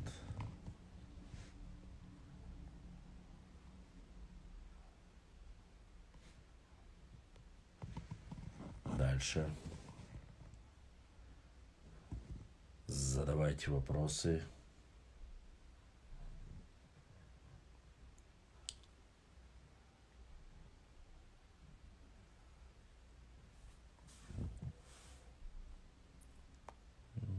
Сейчас постараюсь посмотреть. Здесь же этой карты не будет. Постараюсь сейчас посмотреть.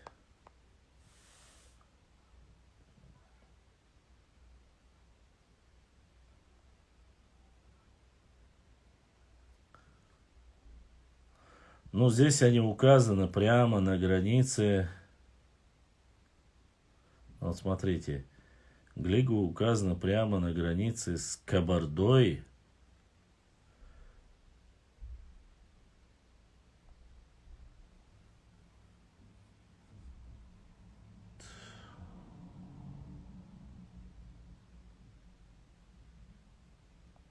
Не знаю даже, как это. Они указаны. Нет, здесь они указаны, по этой карте они указаны. Глигу указано, хотя это чья карта? Это Сюли книга, прошу прощения. Недостоверная информация. Сюли книгу. Сейчас я грузинскую карту. Не знаю. Там было 3 общества, как призвали. Шатойцы, терлойцы и галгаевцы. На совете, вот такие разговоры услышали, видать, там между собой какие-то были распри. И на совете Мехкел призвали, здесь их вообще нету, призвали и задали вопрос: являетесь вы частью этого народа? Вот. По некоторым полевым материалам я слышал, что раздором всего стали территории, по которым проходил шелковый путь. Вот. И что-то не устраивало из-за того, что должен был быть какой-то единый сбор прохода через их земли. Вот. Все согласились с этим, быть одним единым целым, там, выставить один тариф или что, я не знаю, сегодняшними словами. Они отказались вот из-за этих разговоров. И потом, когда начали спрашивать, шатойцы сказали: мы однозначно нохчи, терлоевцы сказали: то нохчи идут, хайком цариду. А галгаевцы, это последнее собрание вместе было, сказали: нет, мы хотим быть отдельно, независимо. Сказали: хорошо, после этого условие такое, если даже будут какие-то нападки и так далее и тому подобное, мы не будем вам выделять там, грубо говоря, военную помощь и воевать. Но несмотря на это, походу после этого как раз таки и пошли вот эти нападки от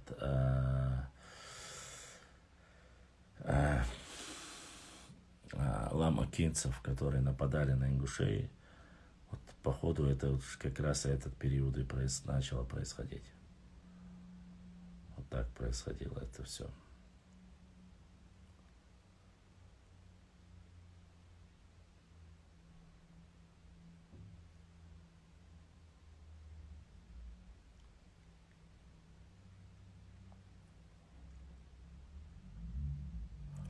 Так, Башлам, ты имеешь полное право высказывать свою точку зрения касаемо ингушей, ведь это тоже часть нашего народа и истории. Я свое мнение и так высказываю, в принципе, без всяких там. Хотел посмотреть. Здесь какой-то документ. Галанчошский район, администрация разделяли на 9 сельсоветов, которые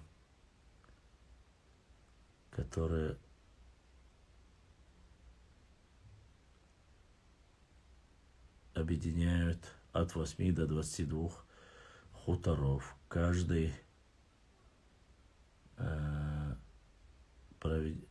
проведенные переписью населения и проверенных данных установлено, что в районе проживает 7000, жителей чеченцев. Галанчужский район. Так, документ этот. Генерал-полковнику товарищу. Совершенно секретно.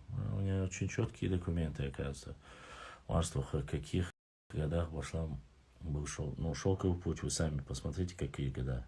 Средневековье, позднее средневековье.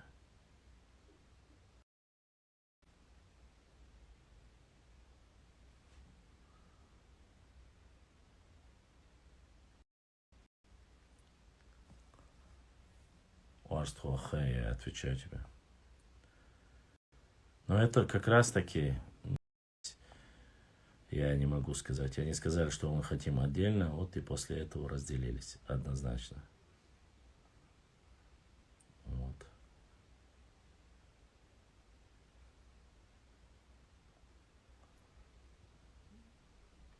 Задавайте вопрос.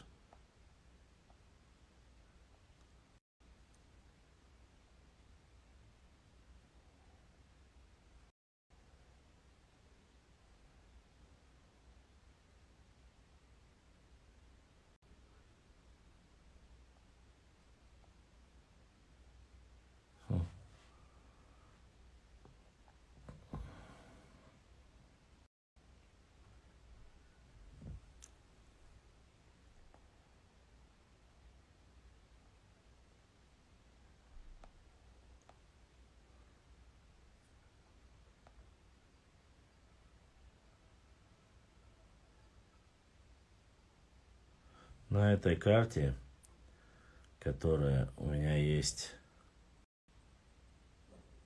она у нас какого года? Это подробная карта Российской империи, близлежащих заграничных владений. При собственности его императорского величества. Депо карт. Так, здесь написано год. Год есть, интересно.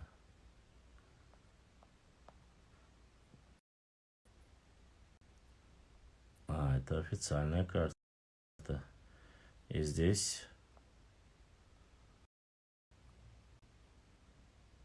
четко указано, что у Фортанги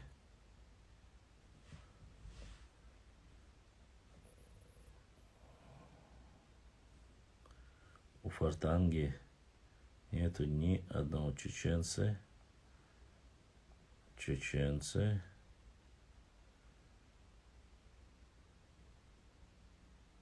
А ингуши живут не тут.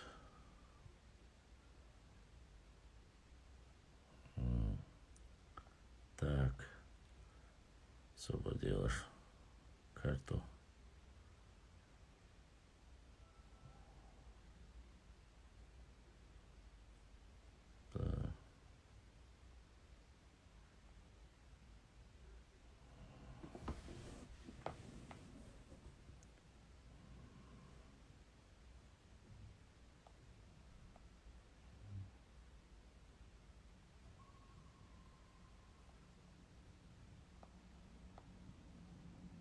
Так, почему я не нахожу?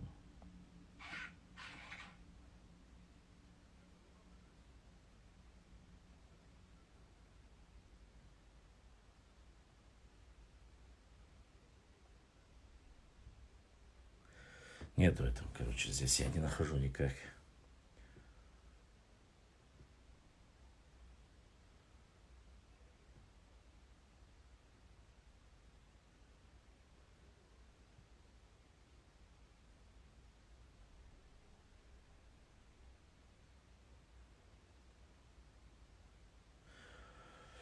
Так, ладно. Так, какой... Там до нашей эры он начинается, заканчивается, кажется, 16 и 17 веками. Или 15-16 веками. Это термин даже сам введен только в 19 веке.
Да никаких проблем нету.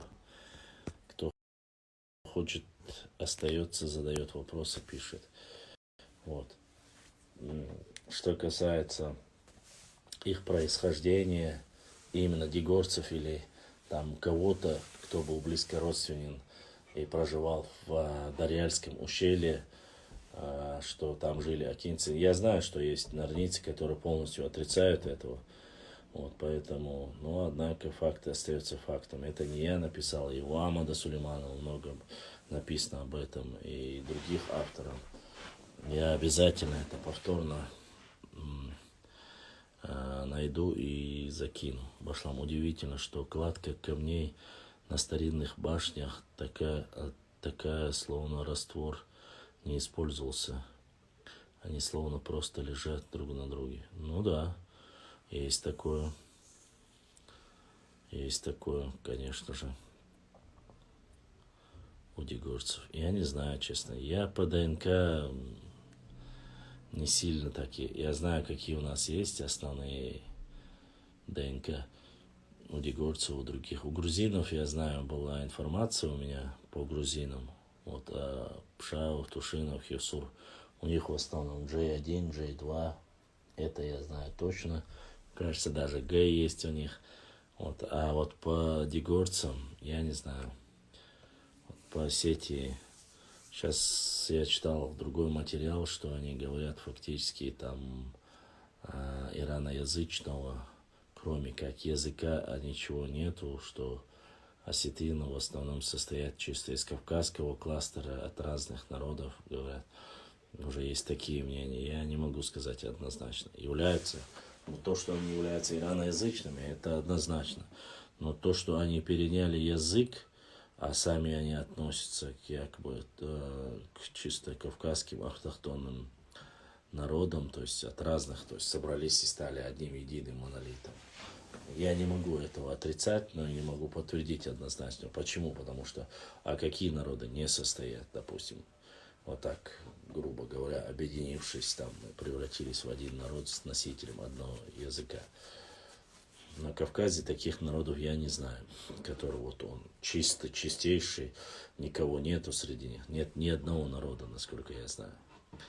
Чечен-предатель. Я слышал у дегорцев ветка Нашхоевская. Вот этого я не слышал. Что у дегорцев Нашхоевская ветка, я не слышал, предатор. Такого не видел, не буду врать. Но если ты хочешь посмотреть, еще раз тебе говорю, на этой странице, если ты... ты походу в Ютубе. Зайди на мою инстаграм-страницу bashlam.39. Не лайф это в Ютубе лайф. А есть bashlam.39. Аккаунт открытый, сейчас, который я веду эфир. Зайди, спустись, и вот есть летнее открытие мечети Лам-Ахкы, Махка. Вот, Нохчичуя. Мы ездили на открытие мечети туда, и вот как раз-таки там полностью есть материалы, касающиеся акинцев, лам-акинцев. У меня очень много материалов про акинцев, лам-акинцев. Это часть нашего народа. Это, как говорится, стержень нашего народа, лам-акинцы, как и мелхостинцы, терлоевцы и так далее, и все остальные. Вот, это неотделимая часть. И вот там я все материалы собрал. Я просто боюсь перепутать. Там есть несколько вариантов. Вот, но что они относятся к Нашхоевской ветке и что касается ДНК, я тебе не могу сказать. Но там четко прослеживаются легенды, мифы, которые есть. А они говорят о том, что вот это определенное время именно это ущелье контролировали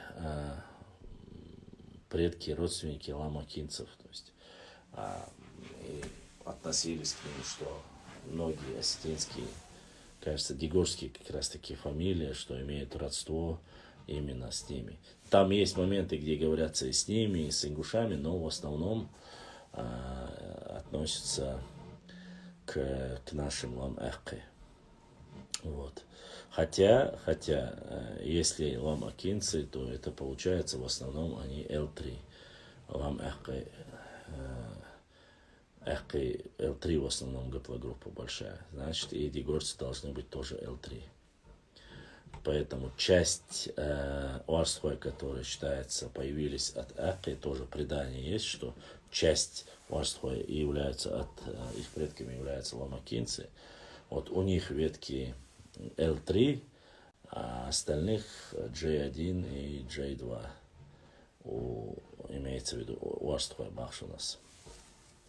Вот, которые там в Ингушетии, если я не ошибаюсь. Вот. Дальше. Что нашхоевская ветка, возможно, но я не слышал этого. Врать не буду. Я такой человек, который надо 10 раз, я перепроверю, если не проверю, то мне очень сложно говорить, потому что завтра, послезавтра начнут там говорить, а вот ты же там так сказал, а нету подтверждений и так далее и тому подобное. Поэтому пытаюсь максимально посмотреть и зачитывать. Поэтому я зачитывал вам про сегодня, про Тушейн, про Хевсуров, Пшавов и так далее. Там, какие семьи, какие тейпы входят. Наши истории, взаимоотношения с соседями. Если бы это была бы чисто грузинская история, я бы не стал туда даже вмешиваться. Какие территории с Грузией спорные? У нас нету Грузии и спорных территорий.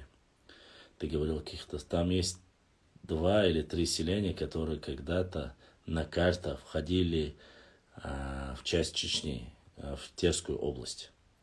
Чечня и в Терскую область. Среди дегорцев L3 нету. Я не знаю тогда. Кстати, хочу вас немножко огорчить. Дело в том, что предания, легенды, сказания, рассказы и полевой материал, и ДНК материал, он не совпадает в основном. По преданиям, самые близкие для даже моего тейпа Эхшбатуай являются Мулквай и Цеси. Но по крови, они являются 3 брата, там написано, но по крови, по ДНК генетике, ближе всех нам относятся, опять же, Уардлой, Энгной, Дишни, Шуонуай и так далее. По тем же преданиям, устным преданиям, которые по полевому материалу, каким образом, не знаю, но у нас были очень хорошие родственные взаимоотношения с адыгами. Хотя я не знаю почему. В разные ДНК, у Эхшбату и Гэдва я не видел, хотя я не знаю, может есть. Вот. Алейкум ассалам, Казбек. Вот такая вот ситуация. Материалы, которые зафиксированы, не могут у Арства появиться от Ахки. Ну, ты говоришь, не могут. Есть документы, которые говорят, что происходит. Опять же, я не говорю все Арства. Там есть определенные тейпы. Это не у меня надо спрашивать. Арства Х. От Ахки то, что происходит, родство от Ахки идут, есть. И есть эти материалы. Не надо со мной спорить, если я говорю, что есть, и есть такой материал написанный. Значит, я же не от себя это говорю. Мне это какая разница? Сауаштва Гергер Нахбу, с Ахки Гергер Нахбу. Этябуса Гергер, Этябус. Мне какая разница? Ахки Нохчибу, Уаштва Нохчибу. Мне абсолютно честно сказать по барабану. Кто, кому или что относится. Мне важна национальность сама, этничность. А там тейпы, это для меня все, они являются одним единым народом. Мелхи вали, Уастху вали, Цуантру вали, Цечу вали, Яваранду вали. Ишсакомах бу, Нохчибун, для меня это важнее всего. А если бы они не были, я бы тогда бы не говорил этого. По крайней мере. Я вам говорю, есть информация, и да вы можете, я, опять же, ну, вот, если бы,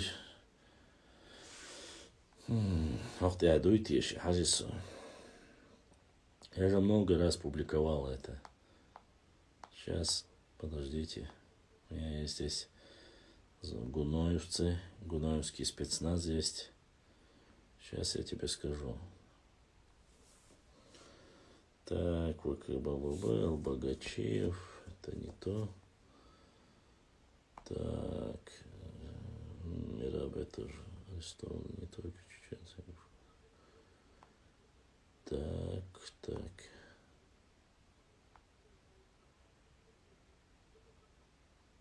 Это не то.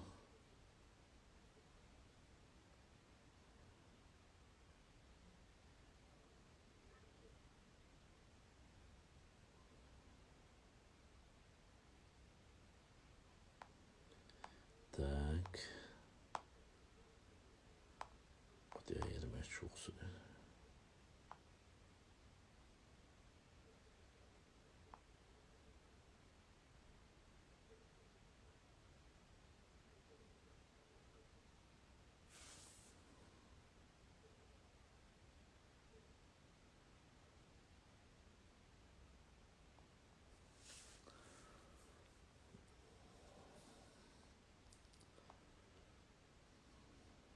Так, сейчас я.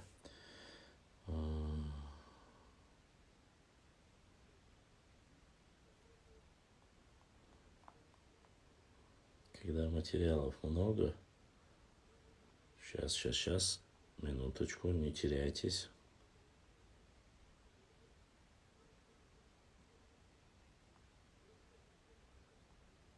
Дорогие друзья, не забудьте ставить лайки для и меня, подписаться честно на сказать, канал, пока кто я еще не ищу. подписался. Для Баркал, меня всем было спасибо. Удивительно, я не знал, что в Шаройском районе были сожжены ногти в башне по указу Шамиля.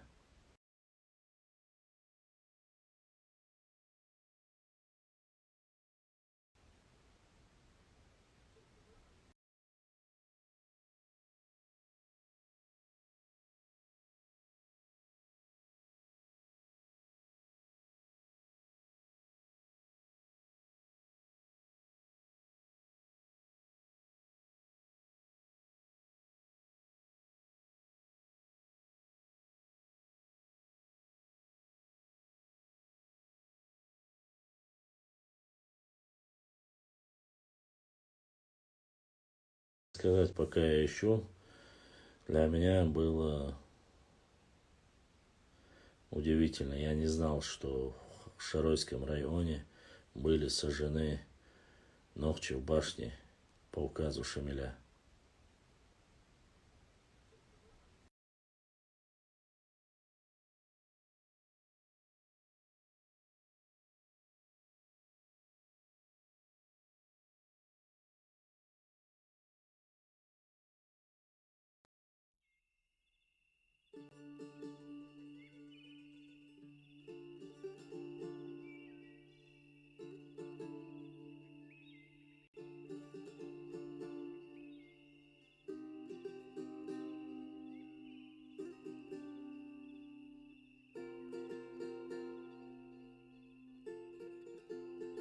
Сказать, пока я ищу, для меня было удивительно. Я не знал, что в Шаройском районе были сожжены ногти в башне по указу Шамиля.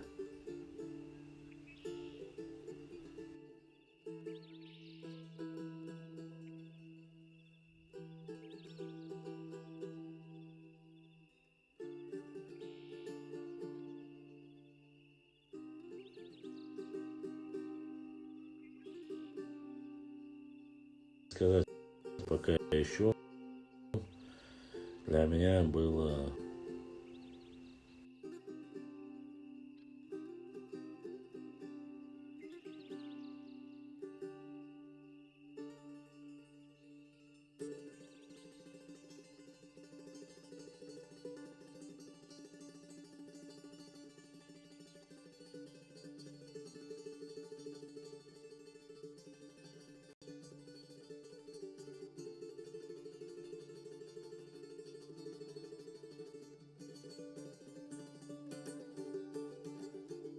сказать, пока я ищу, для меня было удивительно. Я не знал, что в в Шаройском районе были сожжены Нохчи в башне по указу Шамиля.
وعليكم السلام كي مع الشغل.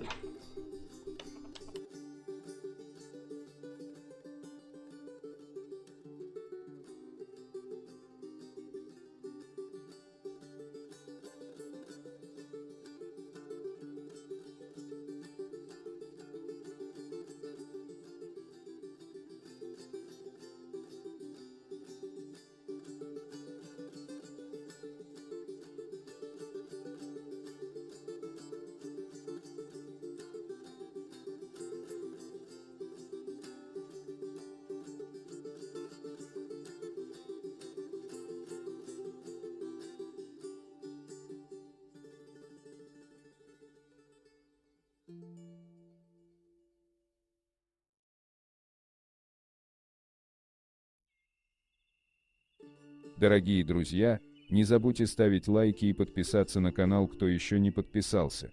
Баркал, всем спасибо.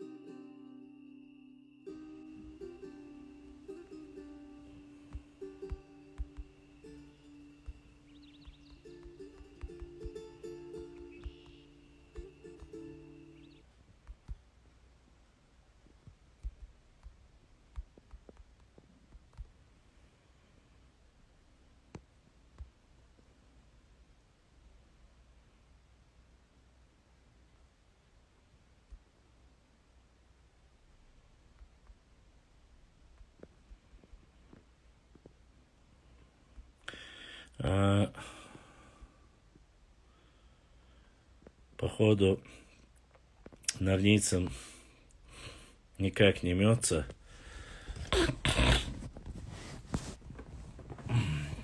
Вот так вот, несмотря на то, что мы в принципе не делаем ничего плохого, но атака идет. Ибраим, надеюсь, у тебя сеть не прервалась, а если прервалась, перезапустишь. Я прошу прощения, это не из-за меня, это вот наши нернийские жалобы вывели меня немножко из строя.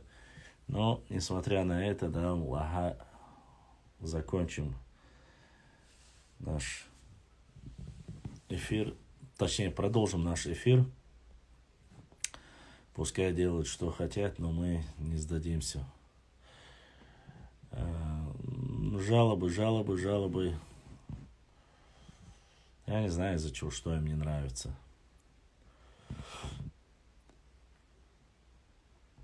Все окей, ба. Ну, хоть у тебя сохранится, не знаю, у меня сохранится или нет. На чем мы остановились с вами?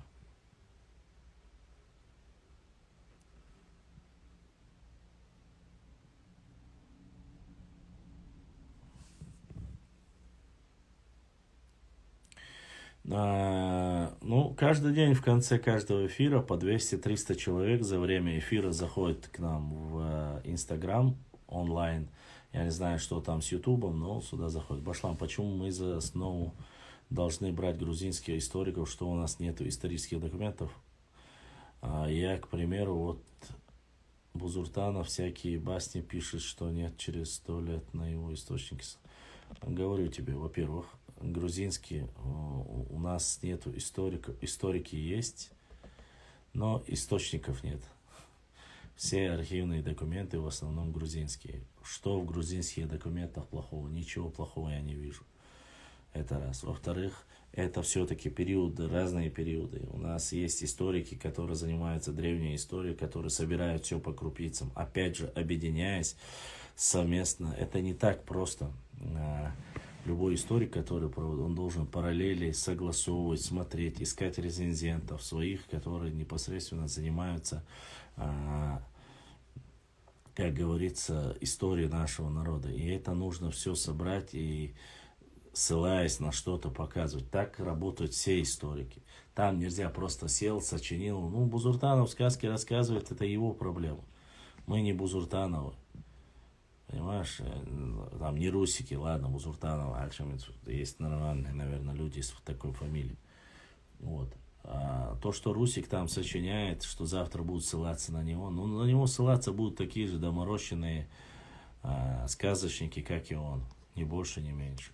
Я же не прошу ссылаться на меня, я вам еще раз говорю, лишний раз посмотрите документы или книги. Когда я зачитываю документы, мне заходят начинают плакать. Вот ты зачитываешь, своего ничего нету, ты зачитываешь документы, туда-сюда, начинают вот эти басни рассказывать. Подождите. Но если я не зачитываю документы, вы начинаете упрекать, я имею в виду вообще аудитория, начинает упрекать, что якобы нету никакого основания верить там документам или не документам. Никак не определитесь. Опять же, начинает, вот ты говоришь, я еще раз говорю, у меня никто не заблокирован, у меня имеется в виду, кто не матерится или что-либо. Тот, кто нормально умеет вести дискуссию, тот, кто не оскорбляет, тот, кто может выслушать, добро пожаловать. Отправьте запрос, вот здесь есть камера. Отправьте запрос, покажите, и все. И задавайте свои вопросы, и все. Это правда, что в Ялху-Аймах есть нардские солнечные могильники. Есть ли у Тейпа Ялхуа своя гора? У Ялхуа есть своя гора, есть свое селение. Ялху-Аймах был, Ялхуа-Юрта, Юсунаэтря, Сугэлцевеля. Вот, сами они произошли, как и Экшбату, произошли из Нашхи, вышли. Что есть солнечные могильники именно Тейпа Ялхуай, я не знаю, может быть есть, но я с таким не сталкивался. Честно сказать, я не видел такого. Вот. Ассаламу алейкум, ва алейкум ассаламу, рахматуллахи ва баракатуху, Султанов. Судину, алхамдулиллах. Держусь пока есть возможность, конечно. Что у нас по Ютубу, Ибраим? Есть там, остались там хоть люди чуть-чуть?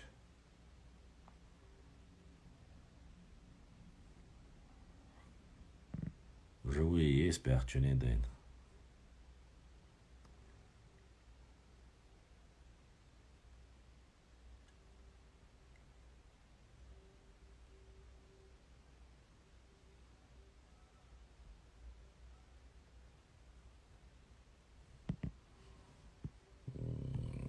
Да вот пытаюсь держаться. Пытаюсь, сложно, не сложно, но пытаюсь, держимся, делаю все, что можно.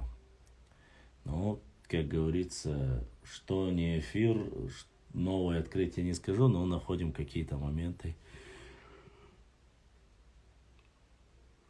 которые очень важны сегодня. 65, плюс-минус 5 человек мы потеряли, а так 70 было, да? Вчера за 100 было. И то хорошо. Субботний эфир мы пытаемся, как говорится, держать обойму.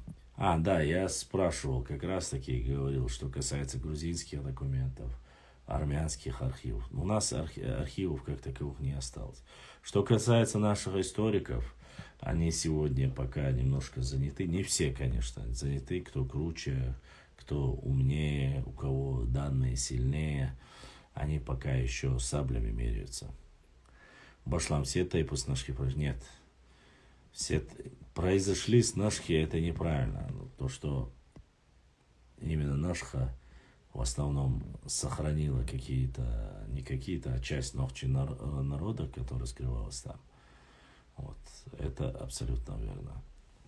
Вот. Все, нет, конечно, Галанчурский, Итумкалинский, Шатойский, Шаройский район. Вот. Шаройский навряд ли, но Итумкалинский, Галанчурский и Шатойский район, да. Там, где в горах можно, утесах было скрыться. Во времена Тамерлана те, кто скрылись, смогли скрыться, вот они остались там. Что все произошли оттуда, нет. Кстати, Мужухоева, что есть какие-то тейпы, которые, допустим, произошли из Орстхоевские тейпы, которые произошли из ножки, такие есть. Часть Цечуя произошли из ножки. Вот это есть. Вот это достоверно. Хотя не все в Орстхое произошли. Вот так вот. Взаимоотношения с адыгами, точнее, в их лице, кабардинцами, черкесами, очень большое и очень долгое взаимоотношение было у нашего народа. Было ли это всегда позитивным? Там нет, конечно же. Были и стычки, и были военные, воевали периодически. Не все, конечно, не там весь народ против всего народа. Нет, конечно, вот эту сферу влияния разделили, но стоит отдать должное. В основном, конечно же, поддержали, простой народ поддержали. Вот. Башлам, у нас большая часть народа в войнах погибла. И к тому же многие предали нас. И они говорят, мы самые плохие. Что тут уж поделаешь? Ну вот сегодня мы узнали, что огромная часть нашего, огромная не скажу, но большая часть нашего народа перешло, оказывается, и в Грузию. По материалам, которые сегодня я зачитал, а это немалое количество для того периода. Не забывайте, что это 16 первая половина 17 века, то есть 1630 там говорилось. Если это 1630, там еще во времена Саурмага перешли, то есть, я бы сказал, 20-30% осели среди грузин и стали, нравится нам или нет, стали грузинами, и это, к сожалению или к радости, это реальность.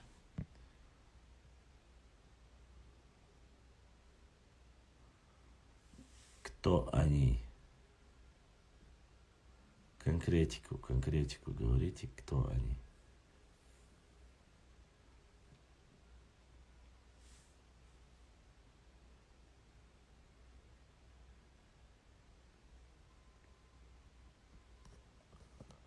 Вот видите, они говорят грузинские, да, многие забыли. Кроме панкийских кистинцев, которые проживают в Панкийском ущелье, кроме них остальные, да. Но, видите, даже эти ученые утверждают, что их сегодня назвать и сказать, что этнически они чеченцы, они обидятся, это было бы несправедливо, якобы они уже стали уже 100% грузинами, они говорят. Это еще в 90-е, начало 80-е, 90-е годы написана эта книга. В то время они говорят. То есть это еще до того, это когда еще... нет, это раньше написано. Там от Чечено-Ингушетии говорится, значит, это 89-90 годы, это уже развал. Разошлись, как говорится. Получается так. Аргановский, Пшаву, Хевсуры, интересно, имеют ли родство с чеченцами? Аргановский, ты сейчас издеваешься?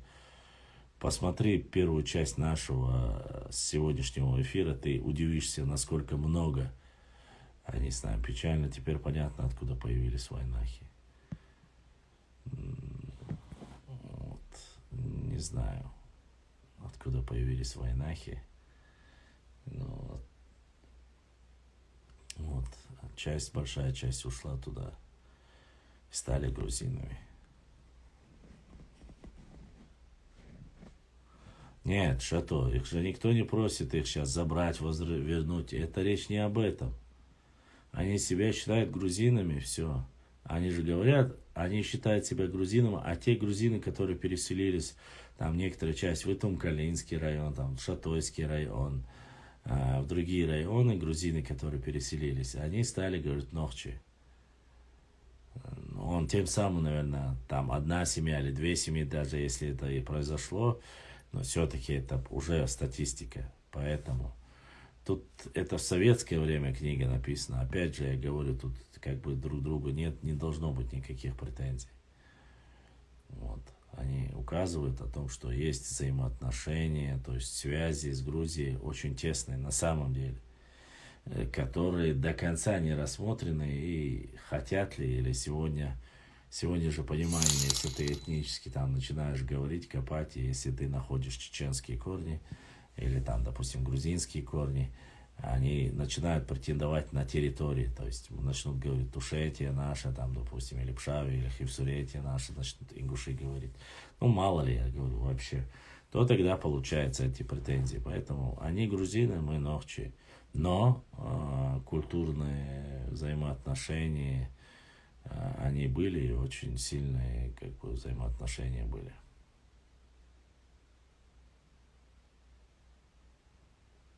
Я имел в виду, как откололись. Но это да, тут это 14, 15, 16, 17 века, там и до более раннего периода. Во времена Саурмага они говорят уже. Вот поэтому 3 век до нашей эры там написано. Переселил почти что большую часть переселил вот, в Тушетию, вот в эту область, то есть из Дзурзуков переселил. А Дзурзуки это Нохчи. Вот. То есть грузины называли так нас. Это есть.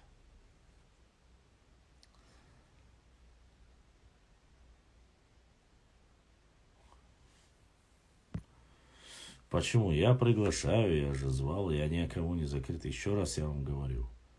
Кто хочет, может отправить запрос. Я принимаю всех в эфир. Главное, чтобы было видно. Чтобы не матерились, а так я принимаю, кого я отклонил. Многие ребята присылали мне запрос «Ва алейкум ассалам». Я принимал его и общался. Если есть какие-то вопросы, отвечал, там кто-то хочет, там, кто-то быстро задаст или не хочет писать, зайдет, скажет, что он считает, и выходит. Такое тоже было. Еще раз, мы как бы WhatsApp.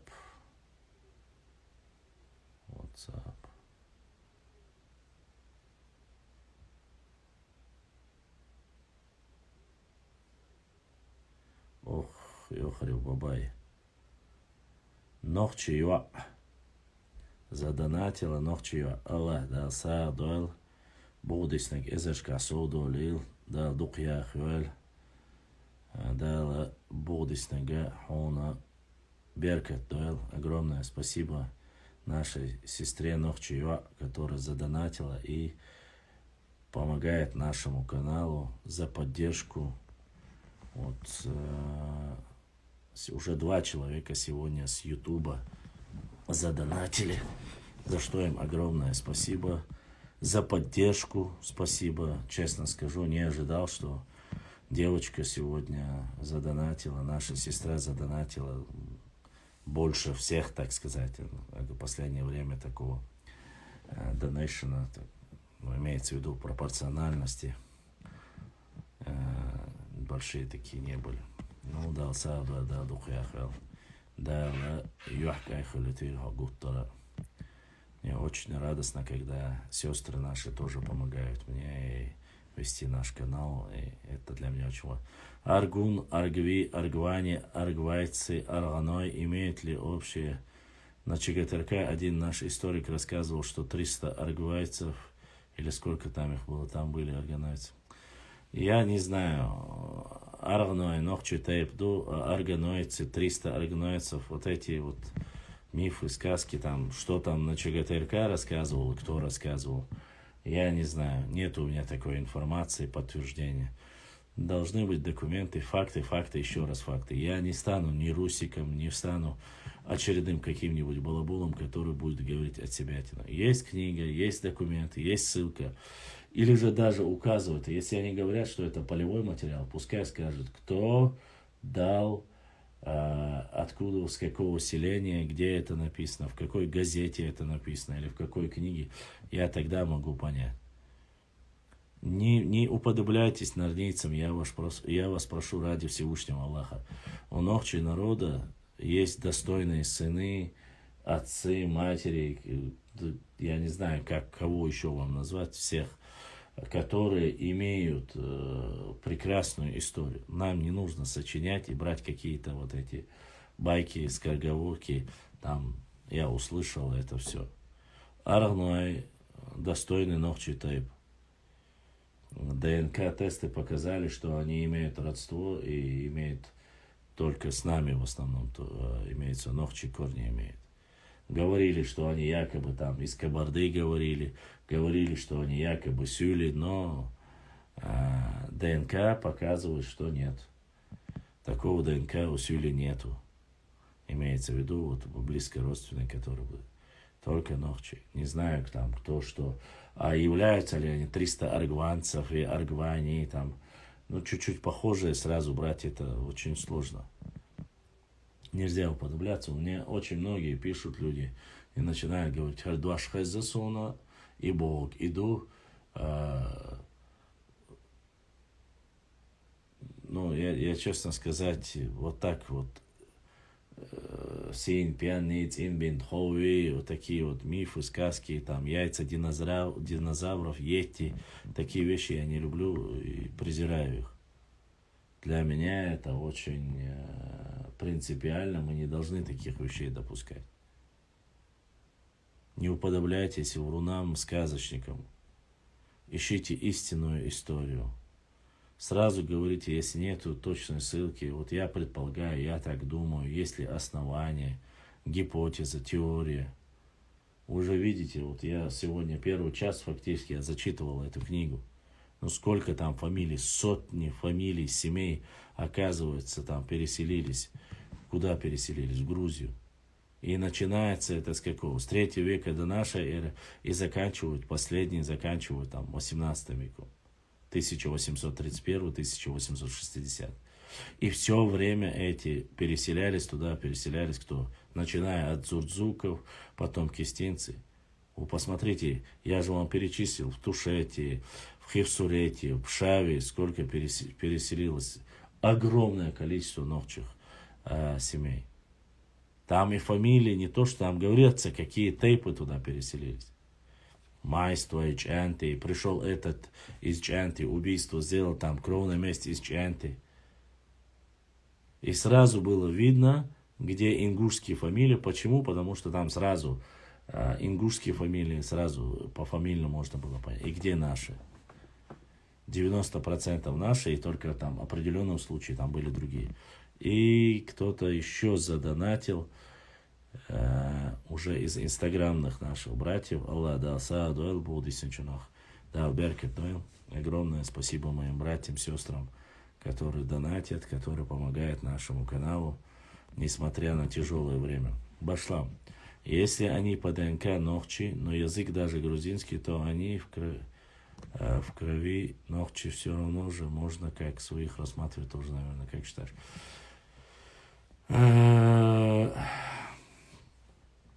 Как тебе сказать? Язык не все, конечно, там старшее поколение, есть еще, которые наши слова используют. Там же рассказывается, если мать грузинка, отец, там, допустим, нохчи, кистенец, да, отец всегда добывает, где-то там ходит, там, промыслом занимается, а мать дома, вот из-за этого двуязычия и от этого слова. И там очень многие моменты были, вы послушайте первую часть, я думаю, что это очень важно, и там очень много чего. Нашими, конечно, можно считать, если с точки зрения крови, если мы урартийцев, которые были вообще язычниками, хуритов и урартов называем, они были одними из самых таких язычников, я вам скажу, называем своими там прародителями? Почему не называть грузин, которые здесь вот буквально 500-600 лет тому назад были такими же, как и мы с вами ночью? Ну, кровная месть, ну да, понятно, ушли. Да, приняли христианство. Кто-то принял христианство, кто-то там до сих пор язычником. Кто-то ислам принял. Есть же все. Есть и язычники там, есть и христиане, есть и мусульмане. И все они наши. Просто нам ближе те, кто еще сохранил все. Допустим, панкийские кистинцы чистой ночи, они сохранили язык, они сохранили веру нашу, все сохранили. Разве это плохо? Нет, конечно.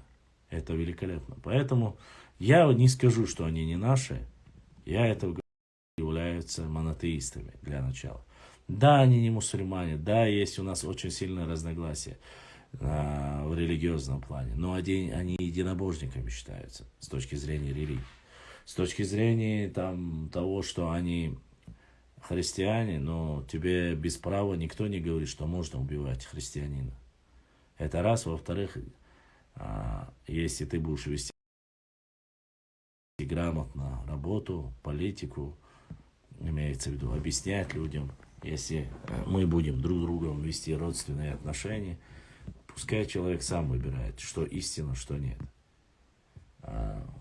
Тем более, если они на тебя не нападают, если они всегда, они же говорят, на протяжении 500 лет всегда помогают друг другу.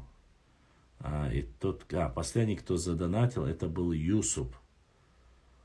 Юсуп дал саду, будущник, эзершка соду улетел в землю. Мне просто здесь сперва приходит донат, а потом приходит, от кого пришло. Поэтому Юсуп дал духу ахуэл, будущник, эзершка соду улетел. Вот. Отношения, конечно, должны быть. Башлам, сколько тысяч чеченцев примерно в Грузии. Если ты говоришь чеченцев, которые сохранили наш язык, нашу культуру, это панкистские кистинцы. Их вообще всех вместе взятых где-то 20 тысяч, может 25 тысяч. Больше их нет. Если ты говоришь про панкистское ущелье, если мы говорим этнические, которые от нас когда-то были нашими, стали, потом перешли, огрузинились, вот тут я составить количество не могу. Но я вижу, что в процентном соотношении для того периода туда перешло немалое количество. Башлам Урарту это наши потомки, это не потомки, предки, а не потомки. Потомки это, которые от нас останутся, а предки, прапредки, это от которых мы появились. Не путать термин. Потомки народа Нохчи, а не наоборот. Все, кто уходили от Нохчи, народа Нох остановились язычники. Ты в этом... Ну, опять же. Ты в этом плане говоришь, ты по последней гипотезе и теории Хасана Бакаева говоришь. О том, что они были Нохчи, а потом стали... Ну, честно, пока это нужно обосновать. Косвенно так говорить, это еще рановато. Главное, что мы родственные отношения, надо над этим работать, доказать нужно это. Среди грузин 1/3 это грузинившиеся северок. Ну, я не могу тебе сказать, там не дагестанцы, точнее, дидойцы там есть, там говорится. Небольшое количество дидойцев есть. Дагестанцев немного там. Это тоже, как бы, по крайней мере, по этой книге. Проживающие в Тушете, Хевсурете, в этой области я уже говорил. Вот. Небольшое количество. Вот.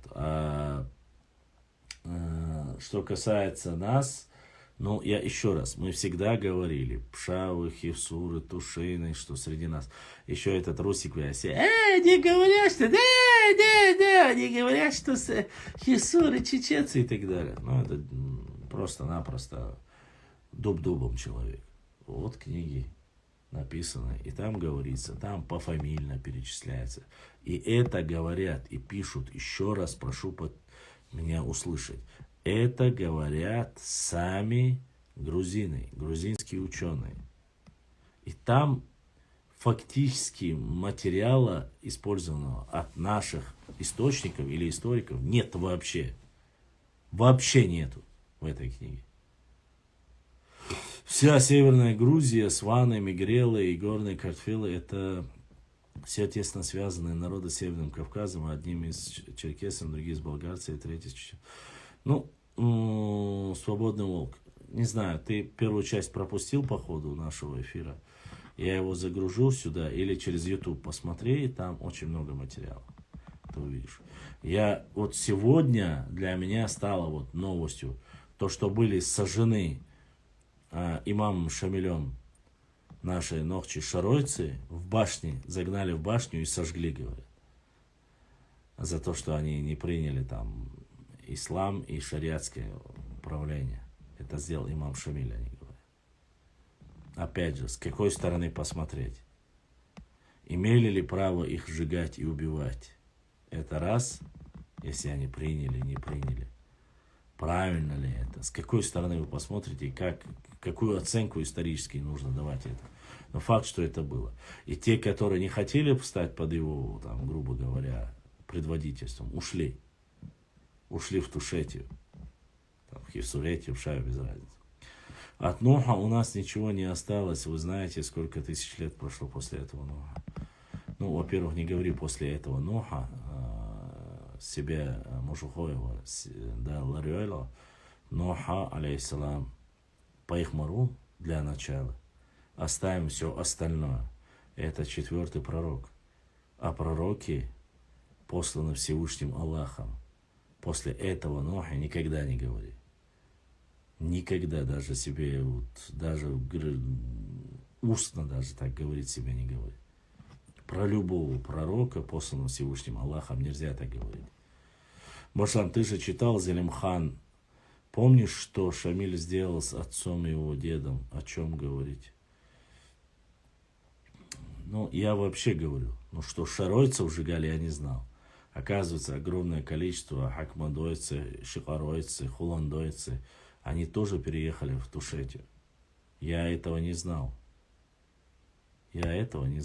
Мигрелы очень близки к черкесам, абхазским, но сваны с балкарцами карачаются, хевсуры, пшавы, мтиулы с чеченцами, остальные грузины, особенно южные, потеряли многие чисто грузинские. Ну, ладно. Я уже зачитал, завтра, значит, завтра у нас, если эфир будет, то будет на родном языке, поэтому переводить одновременно и говорить на родном языке с книги мне будет немножко сложно, но посмотрим, возможно, я буду сразу на чеченском рассказывать и зачитывать на русском и переводить на чеченский язык. Возможно, это сделаю. Если завтра у нас будет эфир, если у меня получится, конечно же. Вот. Материалов там много, и мы только начали. Очень интересно почему-то. Вот этот момент, где сожгли, было интересно. И то, что, ну, прямо 36 там семей, 23 семьи там. Он говорит, у одной крестьянской семьи было, говорит, 8 сыновей, они жили под одной крышей, 50 человек. Это вот, и они говорят, кистинцы, это очень на нас похоже, на Нохчи именно. И плюс на Нохчи там похоже еще то, что они говорят, запрещали жениться между собой. Это очень на Нохчи похоже. Хотя не похоже на других наших соседей. Категорически запрещено, говорят, даже если они, говорят, были там, считали друг друга родственниками. То есть Нохчи все считают себя друг друга родственниками. Еще особенно в горной части запрещено алейкум ассалам жениться друг на друге. Да, у нас есть некоторые тейпы сейчас, которые говорят там, но здесь в этом плане такого нет. И, честно сказать, это, конечно, завтра тоже выходи в эфир. Я поддержу, и другие заинтересованные люди, думаю, тоже. Заур, ну, да, немножко сложновато, ты же понимаешь. Я хоть и в эфире это не говорю, почему в этом есть проблемы, я тебе объяснил. Вот, не всегда получается. Вот сегодня мы зашли в 11 часов, уже, смотри, 11, 12, час, и сейчас будет 3 часа. В субботу, в пятницу 4 часа мы были. Сейчас так, то есть это немножко сложновато, и технически сложновато, и финансово сложновато, не всегда получается. Поэтому не каждому объяснишь. Да, я всегда благодарю, я всегда говорю всем там ДРС, Хил, но ты же прекрасно знаешь, я не озвучиваю никакие там цифры, не цифры. Все остальное. Вот. А книги заказываю, книги, карты покупаю, все делаю. Материала уйма. Немножко сложновато будет с воскресеньем. Почему? Потому что на родном языке переводить это сложно. Башлам, расскажи про разорение селения Хой Шамилем, что я пропустил. Амин Тисаев писал это у себя на странице. Я не Амин Тисаев, это раз. Во-вторых, я не знаю, там, я вас прошу, Амин Тисаев, это Амин Тисаев. Я это все-таки я. Про Хуаи я не говорил, про разорение. Я говорил один из тейпов джаберлоевских, которые отказались подчиняться Сюле, который пришел со своим шариатским правлением. Он уничтожил, потопил в крови, убил всех почти что из-за этого тейпа. Остались двое сыновей, которые ушли с матерью, маленькие, ушли навестить по материнской линии. Вот это я рассказывал. А что там пишет Амин Тисаев или там остальные, я не читаю. Хасана Бакаева читаю, все, что в основном он закидывает. Руслана Арсунукаева читаю. А Амина я иногда только читаю. И то я вчера рассказывал вам, в какой момент я читал. Это, которые скидывали про полигон вроде бы. Мне 1, 2, 3 скидывали, но я его даже начало начал читать. Первые 2-3 строчки, а потом перестал. Почему? Потому что я сам непосредственно являюсь одним из тех, кто был там. И я знаю, как там было все. Совпадает ли? Ну, небольшое количество, конечно, совпадает с тем, что было реальность. Но тут я Амина не обвиняю ни в коем случае. Амин зафиксировал материал, тот, который ему рассказали. Он полевой материал собрал и зафиксировал. А то, что было, как было, это я все прекрасно помню. Поэтому я не всегда читаю. У Амина прекрасный, он брат, он Нохчо, он коллега по цеху, он в Академии наук работает. Я все-таки в основном моя деятельность, блогерская деятельность, и я не циклюсь именно только на истории. И история, и современного алейкум ассалам. Я везде пытаюсь, вот, как говорится, чтобы заинтересовать, рассказать. И Азамата, лингвиста, привлекаю, и остальных, и культуру, музейное дело, археологические. Ну, в любом случае, связано с историей, я привлекаю. Да, мое упущение, мне доктор, моих преподавателей, уважаемых Хаджи Хизриев, говорил мне поступить в аспирантуру. Я упустил этот момент, честно скажу, просто финансово бы не потянул. Вот, на истории. И мне очень нравится Хаджи Хизриев, потому что он единственный аланист, который у нас был по истории Чечни. Он очень сильно любит свою родину, свой народ. Зандхуауи, он ауховский, кажется, если я не ошибаюсь. Зандхуа, за что я его люблю, уважаю. Он один из лучших преподавателей. Его монографии, его труды я публиковал, много-много нового узнал. Про Семсир, кстати, он в основном пишет.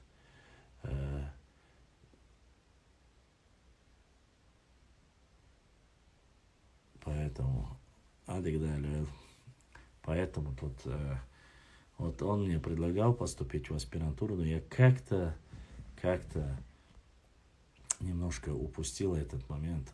Просто финансово бы не потянул, пришлось. Он, послушайте, я спрашиваю, как он разорил чеченское село. Это не единственное село, которое он разорял, село или наказывал людей. Конкретно про село я не слышал. Опять же, я тебе говорю, совпадение или нет. Что он Хуай именно полностью разорил, такого я не слышал. Вот. Вполне возможно, но что полностью селение, я этого не знал, честно сказать. Вот. что Хуай он разорил, этого я не знал. У него самое интересное, что хорошо у Амина. Амин собирает полевые материалы. Полевые материалы, в основе, я честно сказать, с полевым материалом нужно быть очень осторожным. Ссылки, кто, с какого села, сколько лет она рассказала, эта фиксация должна быть обязательно. Башлам, я слышал, сваны чеченцам близки по ДНК и осетинам, и сваны воинственные тоже говорят. Может, они в древности ночью... Вполне возможно. Вполне возможно. Сваны, у сванов язык, слов очень много таких же, как и у ногчей. То есть смысловую они несут одну и ту же нагрузку. По крайней мере, мой друг и кистинец коренной, то есть исконно кистинец такой, знаете, не кистинец как название, а именно с Грузии. Осман тоже со мной вначале спорил, говорил, что нет, это не так, но потом, когда он провел, он сам был удивлен. Кистинец, Осман сказал, что там он уже нашел за 200 слов, которые полностью при толковании имеют то же самое значение, что и у чеченцев, у сванов. Я не могу сказать, наши, не наши, имеется в виду, кто, куда, я это однозначно сказать не могу, доказательств нет. Близки ли они осетинам, это не мое дело, честно скажу. Меня интересуют отношения сванов и ногчей. Были ли они с осетинами или нет, это уже как бы я не хочу влазить. Но если там параллельно написано, что они близки и чеченцам, и осетинам, конечно, это засчитывать нужно. Допустим, сегодня я зачитывал, что в Хевсуретию переселились там, допустим, ногчи, я перечислил их фамилии, да, Гарри и так далее. Ну и перечислил точно так же и ингушские. Сказал, вот ингуши, точнее грузины, которые переселились в Ингушетию. Или ингуши, которые переселились в Хевсуретию. Видите, по Тушете они полностью отрицают, говорят, что там якобы переселившиеся туда ингушские семьи, они говорят, таким количеством у такого малого народа они не могли переселиться. Ну, во-первых, это не кровная месть, и 1300 человек переселиться оттуда не могли. Физически не могли. Говорят, у них в традиции нету такого, а это 19 век. Смысл переселяться с одних гор, переселяться в другие горы, с учетом того, что ты не являешься хозяином этих гор. То есть Грузия, они не хозяева этих земель и этих гор. Там есть свои хозяева и так далее и тому подобное. Вот о чем. У Хузриева хорошие работы, согласен. У меня они сохраненные в почте есть. Кстати, про шелковый путь я опубликовал их. Нужно время от времени обновлять, я их обязательно опубликую. Надеюсь, что вам понравится. Хизриев Хаджи Ахмедович, достойный сын ногчей народа и один из любимых моих историков именно по чеченской ногчей истории. Первый Бакаев, второй Хизриев, третий Сулейман Демирханов. Вот 3 человека, которые я знаю однозначно, 100%, они, все, что они делают, они не оскорбляют, не принижают ни свой народ, ни свою историю. Они достойные сыны. Может быть, не сейчас, но через определенное время сыны нашего народа, наши сыны по достоинству оценят их. Сейчас, конечно, это не так. Пока не так. Я знаю, что это не так. Вот. Но они достойны, они лучшие. И самое интересное, самое важное для любого историка, тот, кто он всегда должен в своих работах думать и делать то, что не вредит твоему народу, не оскорбляет, не принижает, не унижает. Не менять историю, но привести ее так, как она была. А не ты услышал там, как Лаудаев, там, не являешься ни историком, ни этнографом, его все закидывают. Башлам, получается, этому нет подтверждения, не являясь историческим фактом. Also, если он в своих, я не читал этот пост, на что он ссылается, на какие документы он ссылается, если это полевой материал, где он взял его. Если есть ссылки, то вне всякого сомнения, значит, есть подтверждение. Значит, он нашел нечто такое, что другие не публиковали. А он нашел и опубликовал это. Но там должно быть подтверждение. Что именно Хуай селение уничтожил, я не слышал. Но много чего я не слышал, много чего я не знаю. И Амин много чего не знает, и другие. Поэтому посмотрите ссылки, посмотрите достоверность. Возможно, это было. Но я с такой информацией не знаком, что именно Хуай. Что Чеберлоевский определенный тейп уничтожен был почти, 98% получается, да? Один из которых входил в Чеберлоевский тухум. Это факт. Это есть, это подтверждено. Из-за чего тоже подтверждено, что они не хотели подчиняться Сюле, который пришел со своим шариатским государственным строением, и хотел изменить традиции, даты, которые испокон веков. Они считаются со времен Джахилии, я не знаю, какой он вердикт выносил. И, честно сказать, у Аль-Карахи я читал что-то вскользь, но там говорится наказание тех, кто не хотел выполнять указания по исламу и так далее. Вскользь. Но не сказано, какое село, сколько чего. А Аль-Карахи это человек, который был рядом с имамом Шамилем.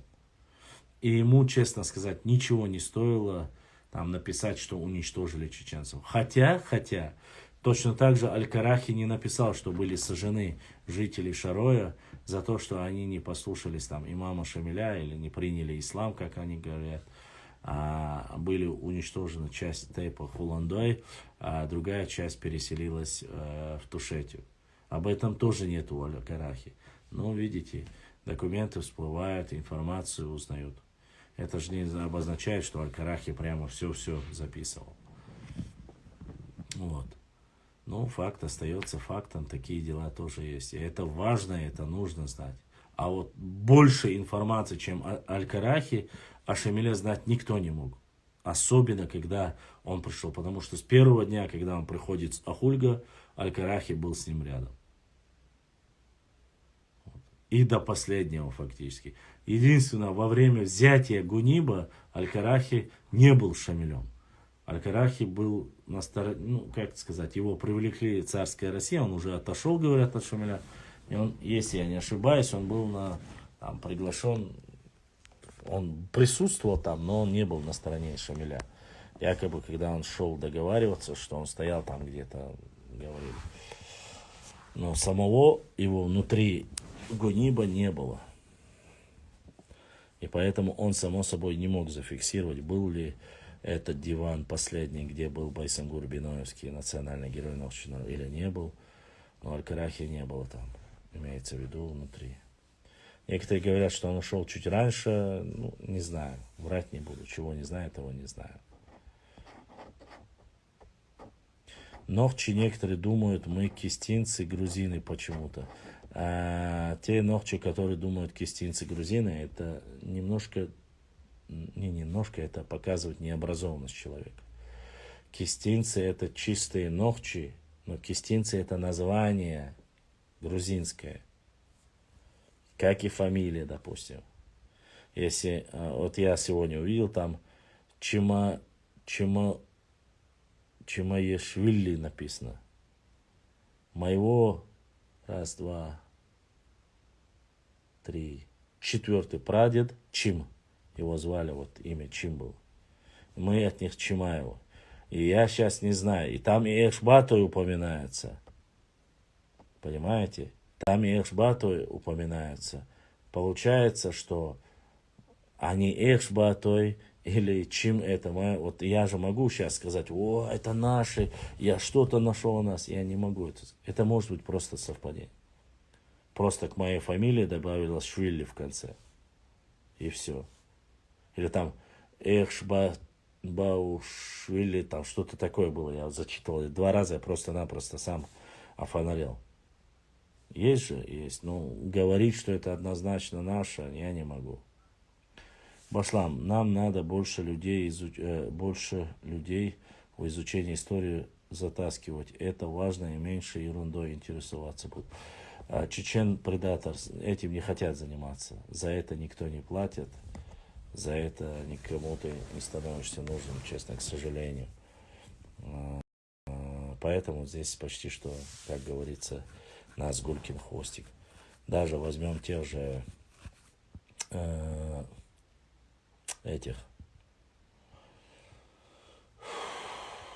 возьмем тех же блогеров. В 2018 году и нас был один или двое. В 19-20 я начал затаскивать, нас было уже 10-20 человек. В 19-20 еще 20 нет человек, 10, может 20 было. И потом, когда не смогли найти поддержку, никто, как говорится, не профинансировал, не помог, никакой рекламы, никаких заказов на самообеспечение, ну, потихоньку люди начали заниматься своими семьями, своими делами. И, ну, что произошло? Произошел отток. И остались сегодня, я знаю, одни вот из исторических самых сильных пабликов, ну, вот, грубо говоря, 5 пабликов осталось. Вот. Ну, не все так считают, Альцу. Не все так считают. Идеями, но это и благодарное, и неблагодарное дело. С одной стороны, когда ты говоришь и объясняешь, что для работы тебе что-то нужно, и мне нужно, допустим, искать спонсора. Вот. Мне очень там нужно найти спонсора, который бы...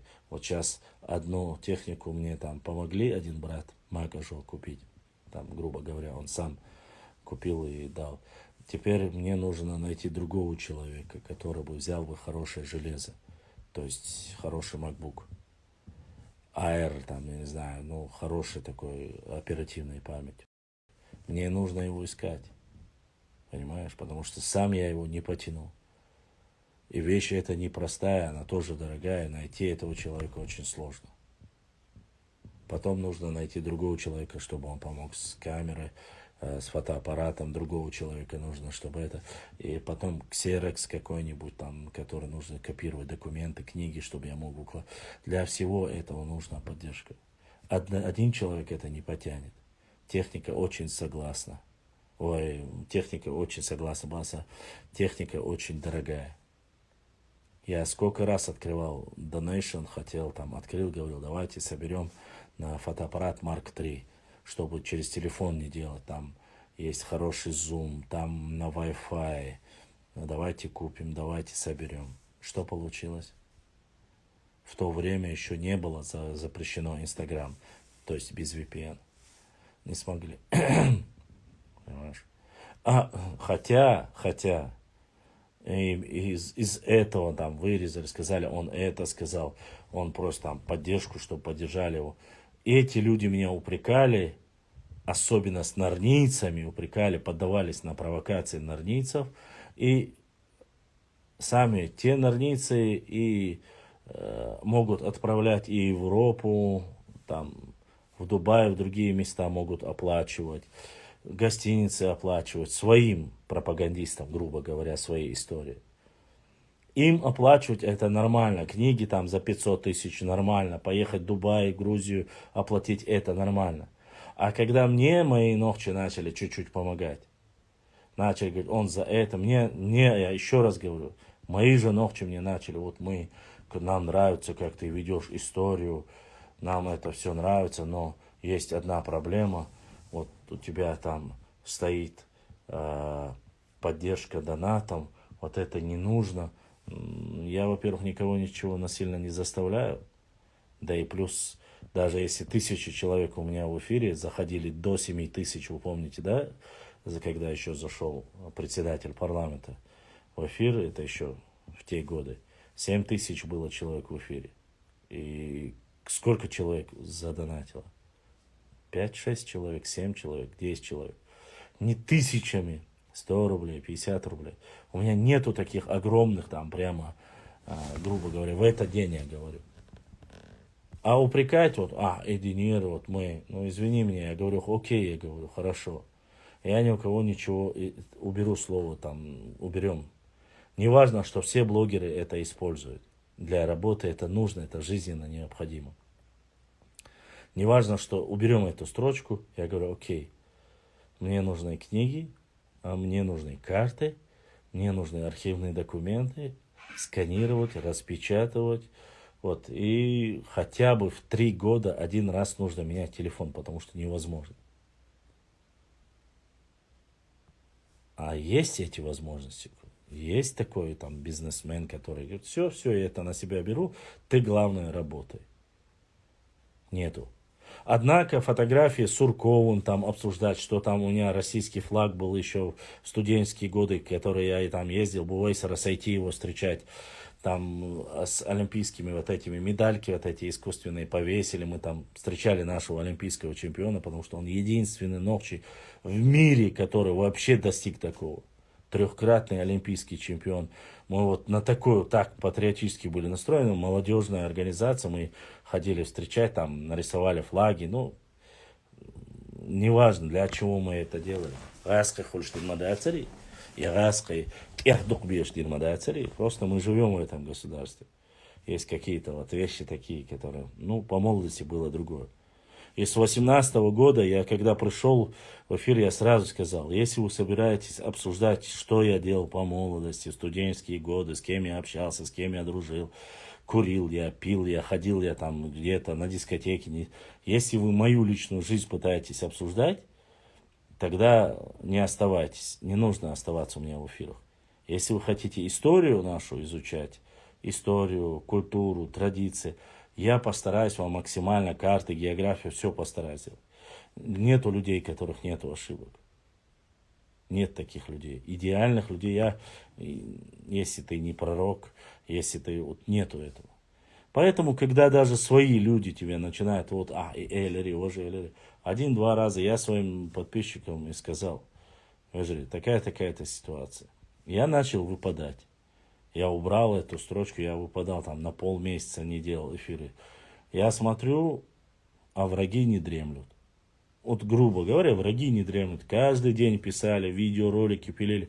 А тот, кто знал мне в WhatsApp или в Директ, скидывали мне, Башлам, я говорю, делайте теперь. Делайте.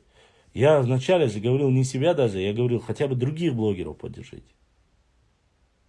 Весь вот мир, вот все в Европе, в России, все живут за счет поддержки, если кто-то имеет возможность, все понемножку задонатить, можно это сделать, это купить, поставить. Само собой, никто, я на Роллс-Роусах не ездит и так далее. Я не покупаю подписчиков, вы видите, у меня цифра редко скачет. У меня 30, грубо говоря, там 39 тысяч, да, подписчиков. У меня в месяц там просмотров, когда ты общую статистику смотришь, задействованных этих пользователей. Из 39 у меня 35-38 тысяч задействовано. То есть хоть раз в неделю заходят, просматривают. Месяц заходят, смотрят, мои подписчики активны. Мне приходят рекламы, говорят, ты должен вот активный, мы рассылку будем делать, это будем делать. Это стоит, рассылка стоит, вот буквально вчера, позавчера 10 там в директ прислали мне. Хотите, чтобы ваш там аккаунт был более известный, мы будем на почту рассылать, всем показывать, чтобы в топе держался. Заплатите там 8500, заплатите 9500. Чтобы продвигать аккаунт, тоже нужно. Почему? Потому что история, само направление не настолько важно. Если бы там какая-то губастая, красивая Лоли сидела там, рекламировала Oriflame, там, Мэри Кей, я не знаю, ну что-нибудь. Или бицуху там, или что-нибудь такое, вот красавцы, шляпы, одежду, или приход какой-нибудь. Обнять там, я не знаю, как его этого зовут, маленького, как его зовут. Хазбика там. 2 миллиона за ролик, за 2 часа, 3 там, другому. У нас нету такого, это направление другое. Это направление другое. Я за все время, я никогда в жизни не делал на главной странице ни одному человеку рекламу. Только в сторис, И никогда, и тем более запрещенки. А когда у тебя есть типа, ограничения, когда ты пытаешься вот, пройти достойно, начинают тиха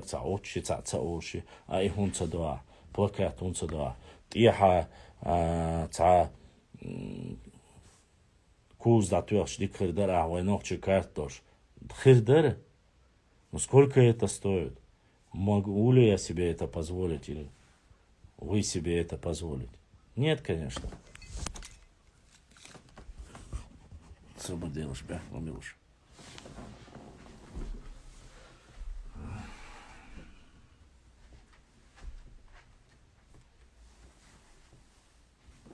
Многие вещи просто-напросто многие вещи, это Германия, Ибраим Осун, она осталась, Садиняли, вообще царшан святцерс. 4 года я сменил 2 телефона за 4 года. Почему? Потому что ни один телефон не рассчитан, чтобы ты проводил эфиры 3-4 часа. Пятница, суббота, воскресенье. А раньше, когда мы сидели на карантине, вообще почти целыми неделями мы сидели здесь. Каждый вечер мы встречались. Сидели здесь в эфире. Многие вещи я не говорю, многие вещи я не афиширую.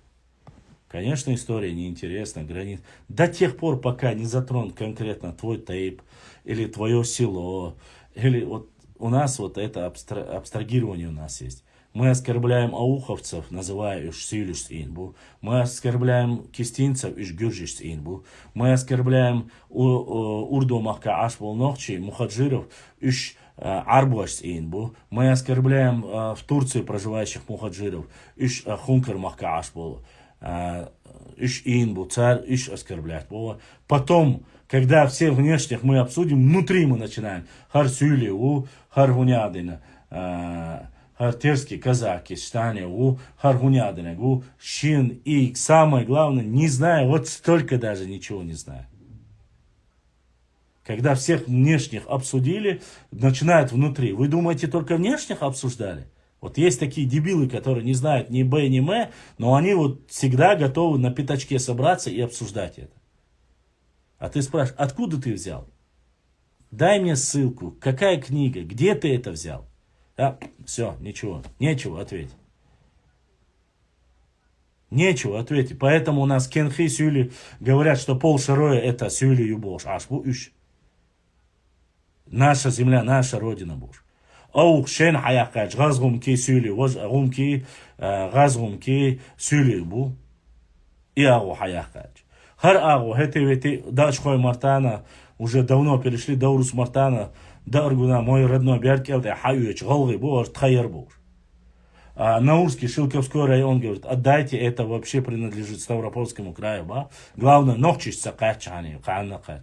А мы сидим, щелкаем, и питанду, это Москва все сделала, это тебе проплатил, ты работаешь, тебе дали указание, Рамзан Кадыров тебе дал указание, Даудов тебе дал указание, Адам, да при чем тут какой Адам Демельханов, при чем тут Магомед Даудов, при чем тут Кадыров Рамзан? Они занимаются своей работой, они занимаются своей деятельностью. И если как блогера что-то мое совпало с их работой, с их деятельностью, вы настукачили, пожаловались Даудову, я имею в виду тем, кто это сделал, сказали, что я якобы кого-то оскорблял. Я никого не оскорблял. Я лишь отвечал, я говорил, если не трогает ногчи, мне дела нет, ни до Сюли, ни до кого нету дела. Даум ол Гербекован лишь был. Саум ол Наурский Шилковский шуяц. Начинают говорить бамут шуяц. Начинают говорить хар шуяц.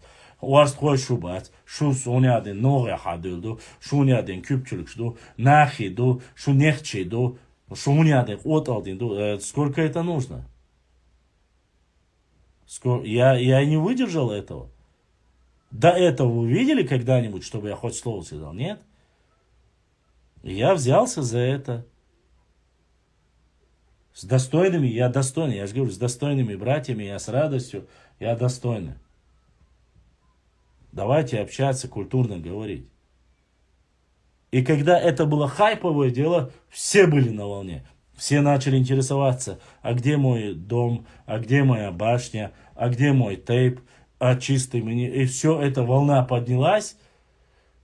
Тема перекинулась, другая более важная тема стала, ну, допустим, примерно там спецоперация в Украине, или я не знаю, или спецоперации, там, война в Сирии. Все отключились. Всем все пофигу, все начали деньги зарабатывать. И все, кто работает, имеет нормальные зарплаты и все остальное, машины, все остальное, начинают делать, идти модитла, бог, ваша, идти бон, воин дуешь, ну, да, хабау. Но я такой же, как и ты, ночью. Не глупее, не лучше, но не хуже. Ваша, мне тоже нужно, на что-то жить нужно. Как-то для работы мне что-то нужно. Мы должны вот друг другу взаимопомогать.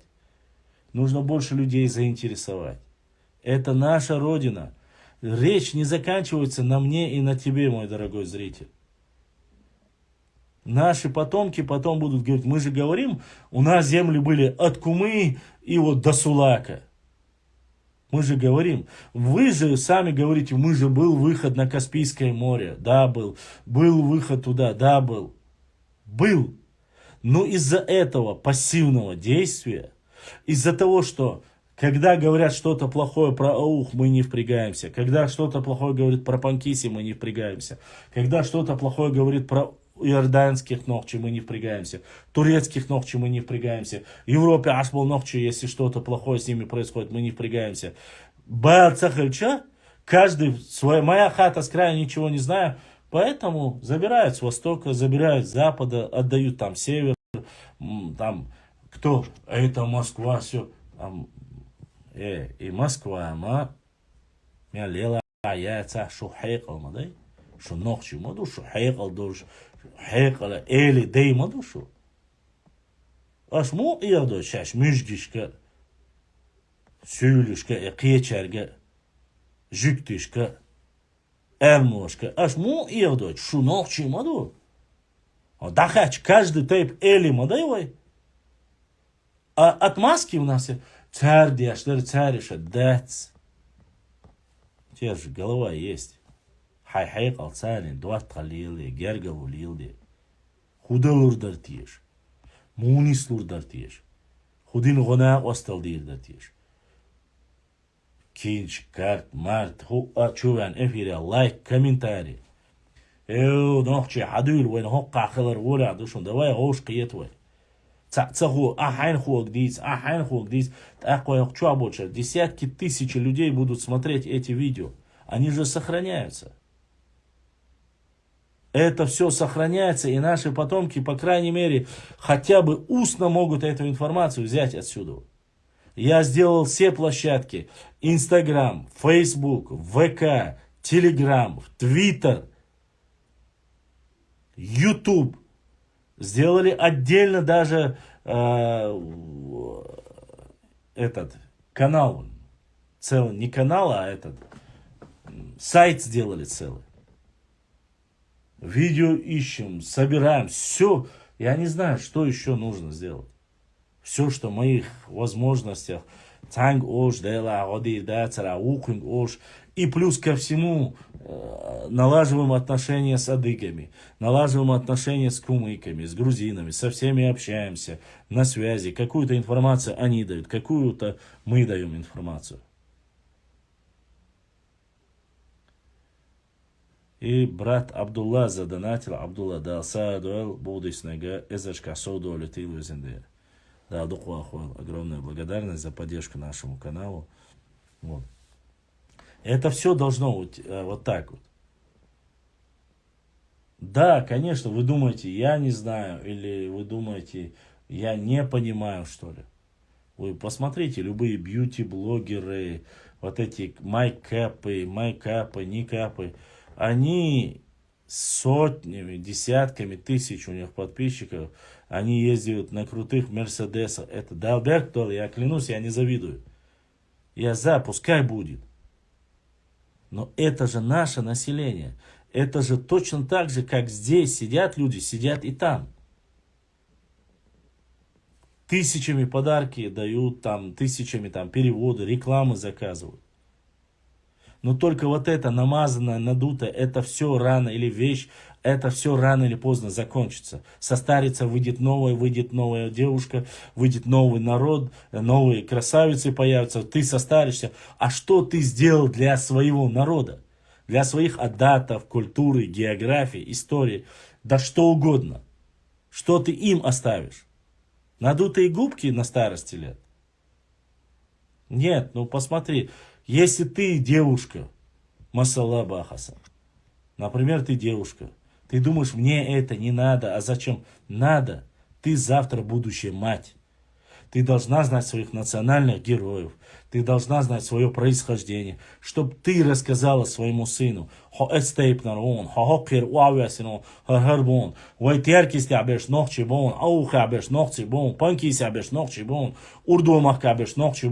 если что, это Иордания. Хункермах, это, если что, Турция. Панкиси, Ахметовский район, это Грузия. Пенкзи, у тебя 7 диалектов, у тебя 10 говоров, у тебя за 200 ногчих тейпов, у тебя вары, гары, тухумы. И ты, если этого всего не знаешь, ты не знаешь, где, какой край, с какого конца твоя родина. Ты не знаешь, какие ДНК хотя бы, какой у тебя ДНК. Если ты не передашь своему ребенку, кто отец, он охотник, он добытчик, он должен работать, он должен добывать. Он не будет сидеть дома, это все рассказывать, это пока он дедушкой станет. А станет ли он дедушкой вообще? Доживет ли он до этого дня? Вот это проблема. И самое интересное, если я завтра сохчу, бюхиц эни дүйч вола, уездоцек дүйч вола, и любой лух, здесь 1000 будут заходить. Всем интересно, вот эта хайповая тема, да что-то твой. Дени, нани, болчкана, вот это круто. Нет, это не выдуманная тема. Конечно, нет. Это арабское слово, определяющее население и границы определенного места. Географическое расположение, грубо говоря. Поэтому, уважаемые мои братья и сестры, что должно быть много блогеров, много таких, возможно. Что должно быть, честно скажу, допустим, привлечь определенное внимание. Есть люди, которые занимаются историей профессионально. И возможно, что он не сможет вести сразу одновременно, но не все у нас Юлии Цезари, которые могут заниматься научной деятельностью и вести общественную деятельность. А это и есть общественная деятельность. Они не могут одновременно вести блоги, напечатать книгу. А есть между нами какая-то разница. Почему? Потому что историки или академии, грубо говоря, кто-то из них считают, что они умнее всех, и что им вот эти социальные сети, они считают, что они, кто они такие? Мы, ученые умы, а это кто такие? Нет, мир давно изменился. Если не будет взаимодействия между двумя этими обществами, обществом блогеров и обществом ученых, тогда мы получаем то, что мы имеем. Опять же, незнание, собираемся на пятачках, эрсюли, уйгар, гюржи, уйгар, важуй, бож. Бац. Аухи асан дука, шекам лардалуш националиш бож, кезгметтигю. Панкисях, шекам сан лардалуш, кезгметтигю. Урдуамахка, кезгметтигю. Вот в Турции немножко сложная ситуация. Там уже ассимиляция жесткая. Я об этом рассказывал. Поэтому выгодно ли? Нет, конечно, не выгодно. Трудно ли? Валлай, трудно. Клянусь, трудно. Почему, когда ты начинаешь искать, мичар дирдартиш, худирдартиш, мичар гулдирдартиш, харай майезар, вожа майезар, а у тебя этого нет. А надо его искать. И тебе в директ заходят братья: Алгунцо, давай сбор гулевой, союк он, да, он, содюк он, да, он. 1, 2, 3 раза на разные вещи пытались это сделать, собрать. Я никогда в жизни не занимался попрошайничеством и не буду заниматься. Да. Есть донейшн открытый, написал: мое дело дать вам реквизиты. Лоти аждак, будет вам новое что-то интересное. Целоти, ну, когда я смогу, когда у меня появится какой-то пассивный левый доход, возможно, я это сделаю и буду уходить чаще и делать какие-то. Я-то не откажусь, потому что асдяштега, я ахчан двадяштац, я цанде двадяштац, а сай ома двадяштац. Сайн шу духа диздер, сайн сай нохчу кам духа диз, сайн нохчу мохк дух без. Хотя бы если мы единицы это не будем распространять. Посмотрите, Аси Ибраим Си, канал Инчулта, 1 000 000 просмотров. Неважно, 200 ролик бьется, 200 роликов, 1 000 000 просмотров, если есть. Это же как хорошо. Это великолепно. Пускай из них будет половина наших. Они расскажут своим, что-то же они возьмут. Там какая-то сотня тысяч норнийцев может быть. Там 1000. Смотрит. Мы же специально теги ставим на иностранном, на английском языке, на русском языке, на родном языке.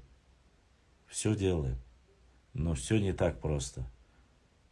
Все далеко не так просто. И без вашей поддержки и помощи в многих вопросах, конечно, не выберемся. И вечно просить одного брата, который тебе когда-то помог там, в чем-то, ты не можешь. Ты не можешь его потерять. Этот человек сделал, опять же, не ради меня, он сделал в первую очередь ради своего народа. Дейресхил, ищан, дейресхил, да, дух папор. Иш ижри была, вежри была, Аллах дал ситуация. Трудно, хорошо ли, плохо ли, но если мы будем идти вместе, мы преодолеем все. И примеров этому очень много. Допустим, мы рассказывали время депортации, время тяжелейших войн, когда вот уже на грани выживания мы начинаем объединяться, и Всевышний Аллах дарует нам много. И что душ.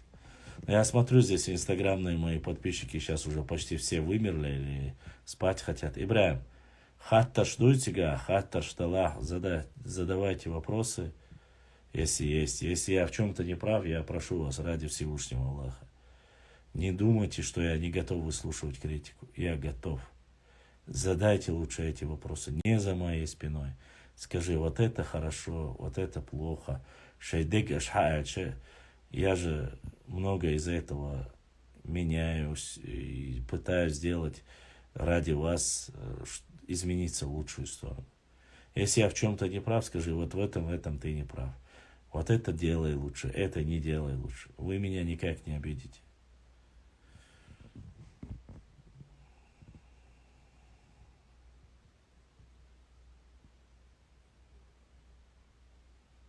Дело, чечен предатор. Там даже не столько важно. Вот, допустим, один брат принес, да, деревянную башню, деревянную башню. Я просто-напросто очень понравилось. Другой Шамиль принес вот эту стальную железную башню, чуть побольше. Я включал, выключал, вам показывал ее. Вот посмотрите, я кайфовал от этого. Другой подарил там нож мне, я не знаю. Я же его не спрятал, не за крысятни, я вам показываю. Вот наша, ножи наши, башни наши. Там кто-то подарил, я не знаю, овечью там шкуру там для эфира, гар юшарен. Там кто-то флаг, я Ибраима флаг держал почти что 3 месяца. Хотя меня за это упрекали, говорили, что делает у патриота немецкий флаг. У тебя должен быть свой флаг, немецкий не должен. Такое же говорили тоже. Вы же это помните. Да. Я пытаюсь всем все показать, монеточки, книжки, все остальное. Я пытаюсь все показать вам, поделиться с вами. Не хвастаться, а поделиться. Кофеварку, кофе прислали. Гости пришли. Книгу прислали, карту показывают. Это показывает единение народа. И люди, надо к ним примкнуть, А борт сахальче, если лебедь, щука и рак, как в басне Крылова, то извините, никто за серьез не считает.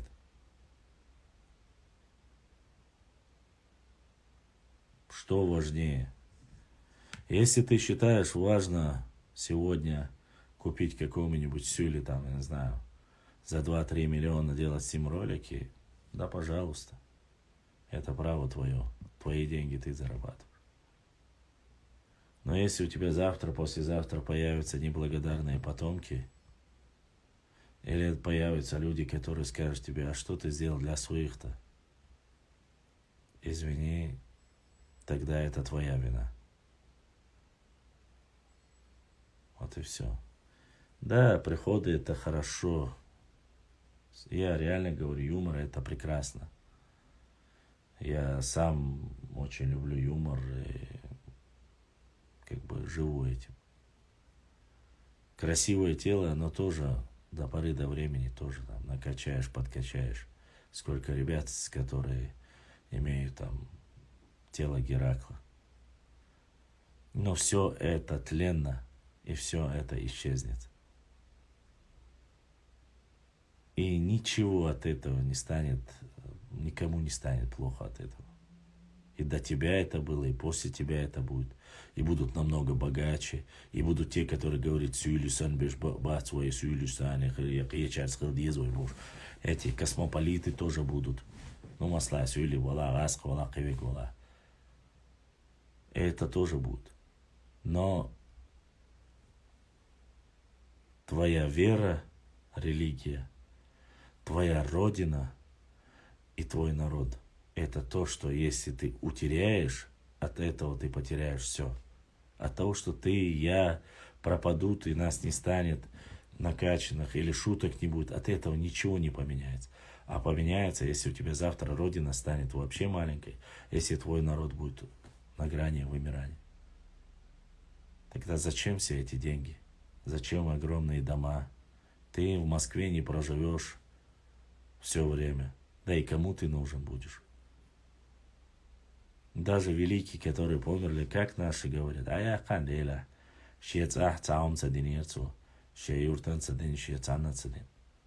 это касается ведь всех. Если я отказываюсь помочь чему-то чеченскому, это и меня касается, нахчийскому. Хагдал уж ты гда хаж, она осталда хажа, дикни гда хаж, вешал лилу хаж, хайц халил уштала. Да, цаха. Тогда завтра не жалуйся, что дети у тебя стали какими-то Васями, Петями или космополитами, которые говорят, сон бедат, сон миловала, сон нохчи вала, турок вала, азербайджанец вала, узбек вала, сон бедат, бусул бхирчане, сон бедат, бош лишь пешбат. Беду дер. Хабусул бауш, хацан кома хош, сан тайпа хош, сан юрта хош, дал квален мауш. Всевышний тебя создал. А твой космополитизм нахрен никому не нужен, извините за выражение. Хала бусулба хала, хай нох чивуш, хай коман, юртан, хай гергершнан, пайден уж хала. Хай, да, еще раз говорю, никто ничего не обязан. Гаря, уже начинают все говорить, где есть, что есть. Величие находится не в кармане, не на счету. Величие находится у Всевышнего, у своего народа. Твоей родины и твоего народа. Да, она визарма, ой, ахай, омана.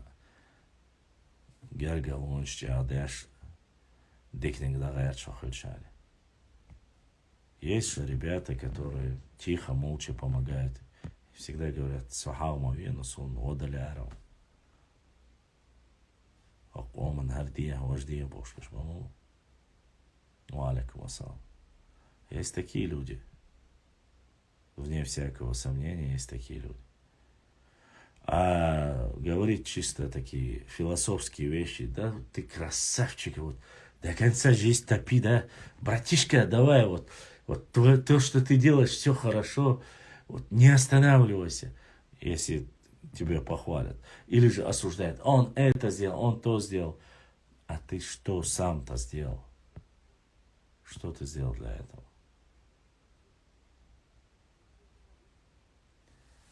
Еще раз говорю, от ошибок никто не застрахован. Никто. Надо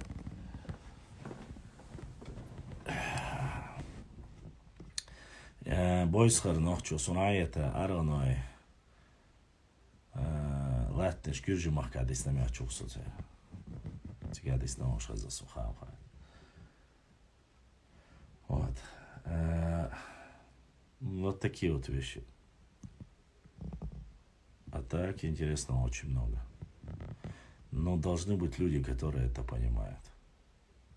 Когда ты закидываешь ролик, где говорят, что вот когда-то вы были христианами или язычниками, есть же люди, которые крайне радикально, мы никогда не были. Ну ты выслушай хотя бы. Я спросил у человека, в чем посыл твоего видеоролика? В чем посыл твоего текста? Тем более с учетом того, что там есть ссылка, когда написано, кем написано и так далее. А салам ло масана, у тебя заглавие, вот там 7-10 строчек. Так у меня в заглавии, во-первых, салам от Всевышнего Аллаха, который я должен по сунне распространять. А дальше культурное поведение, добрый день, добрый вечер. А дальше я начинаю перечислять названия, если ты нохчи, названия твоего народа, чтобы ты знал, что дзурдзуками, кейстами, аланами и так далее, мичикизовцами, качкалыковцами, урартийцами, хуритами называли твой народ, чтобы ты знал об этом, чтобы у тебя в голове это зафиксировано было. И не приходил через полгода, а кто такие дзурдзуки? А кто нас так назвал? А кто такие кистинцы? А кто нас назвал? А мичикизовцами кто нас назвал? А буртинал кто нас называет? А цацанами кто нас называет? А шашаны кто называет? А сасаны кто нас называет? Зачем ты спрашиваешь? Я тебе все пишу для того, чтобы ты запомнил это. Чтобы ты знал.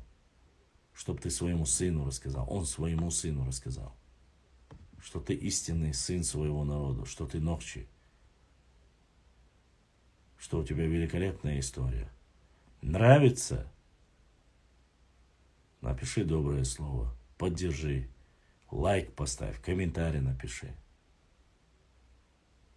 Хихумда, это самое простое. Написать пару там комментариев и так далее и тому подобное. Цахыласу. Я не был нигде в Грузии. Я был в Центральной Азии, Китай, Казахстан, вот, в Саудовской Аравии, ну и почти что по всей России. Вот так вот, уважаемые друзья, состоят, по крайней мере, пока дела. Но будем надеяться, видите, сегодня в этой книге мы узнали, еще раз я повторюсь, интересно узнали. Узнали и про Ченты, узнали и про Тиру, и про другие тайпы. Как, что, куда переселяли, что было.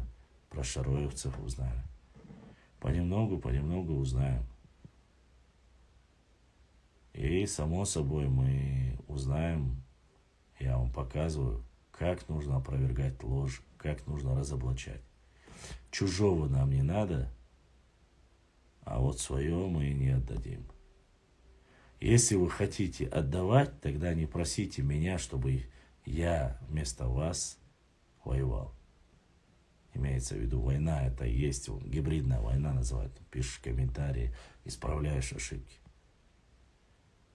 Со бейбо тайми тихин ахват, со байсан гурбиновский тихин ахват, со ушурма тихин ахват, талхик батуко, шуайб мула центроевский, хампашан, со цель тихин ахмават.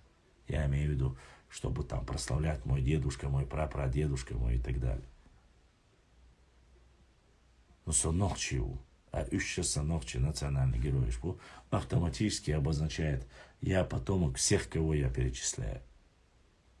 Хороших, достойных, кто прославлял свой народ, а не унижал, не оскорблял, не показывал его с плохой стороны. И что. Уважаемые мои друзья, братья и сестры, огромная благодарность всем, кто сегодня помог, написал, был активно, сидел в эфире.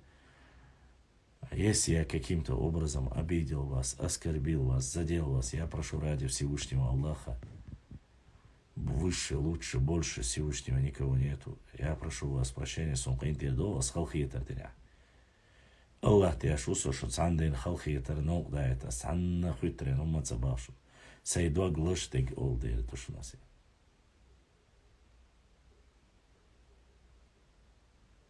Понимаете? Цундера ассая сайдва глаз дейр, сайн хитег астаол. И я делаю эти стримы, эфиры, чтобы и от вас услышать что-то новое. Если у вас есть какие-то интересные темы, истории, там, карты, что-то новое, касающееся, все, что касается нашего народа, сбрасывайте в директ, пишите, дайте ссылку мне, дайте мне об этом знать. Я красиво подготовлю, я опубликую. И не обижайтесь, если я говорю, видел, слышал, загрузил. Просто я этим занимаюсь давно. 12 тысяч публикаций – это не так мало, чтобы вы думали. Это большой, огромный объем работы. Каждый раз писать нужно, каждый раз фотографии, видео готовить нужно. Поэтому многие вещи я делал. Но то, что вы иногда присылаете, с чего я не делал, это, конечно, и кто-то еще сейчас задонатил. Но это, как всегда, брат Заур задонатил, Заур дал духуахуэл. Будешь на кезашка судохел. А самое главное, намерение понемножку сделать, изменить. Еще раз я вам говорю. Следующий эфир, наверное, у нас будет завтра. Всех, кто русскоязычных или тот, кто на русском языке, следующий эфир для вас по истории Нохчи народа и взаимоотношения с соседями будет в пятницу следующую, если я останусь живым и здоровым, и ничего не случится, и у меня будет возможность. Я выйду в эфир в субботу, пятницу и субботу на русском языке. В воскресенье у нас день, так сказать, изучения истории, культуры, традиций, адатов, всего на родном языке, на нахчийском. Если кому-то интересно, кто знает родной язык, хочет изучать, и кому будет интересно, завтра в 11 часов, или в 10, или в 11 часов, по мере возможности.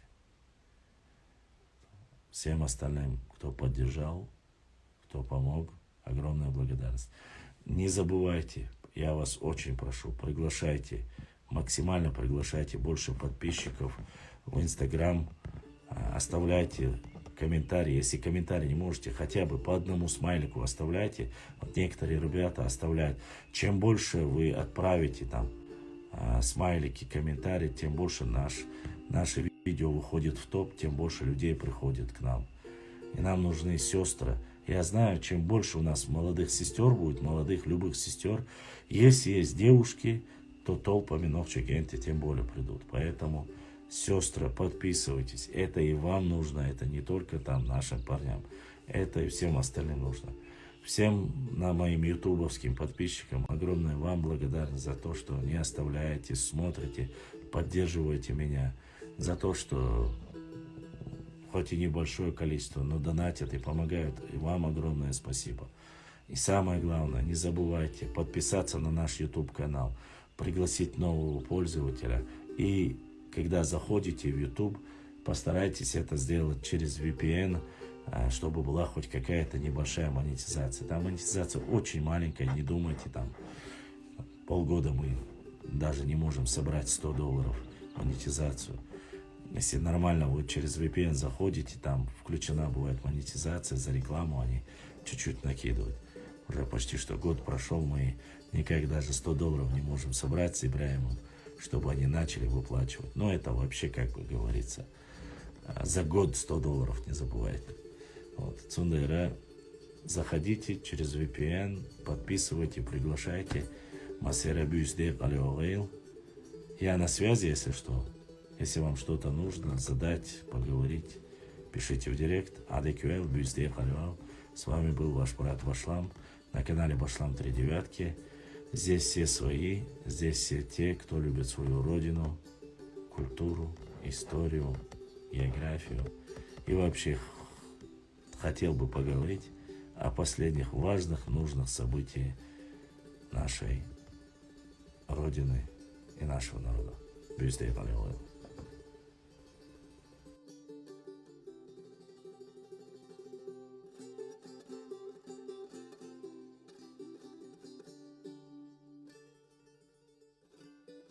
Ассаламу алейкум ва рахматуллахи ва баракату. Всем спокойной ночи и праведных снов.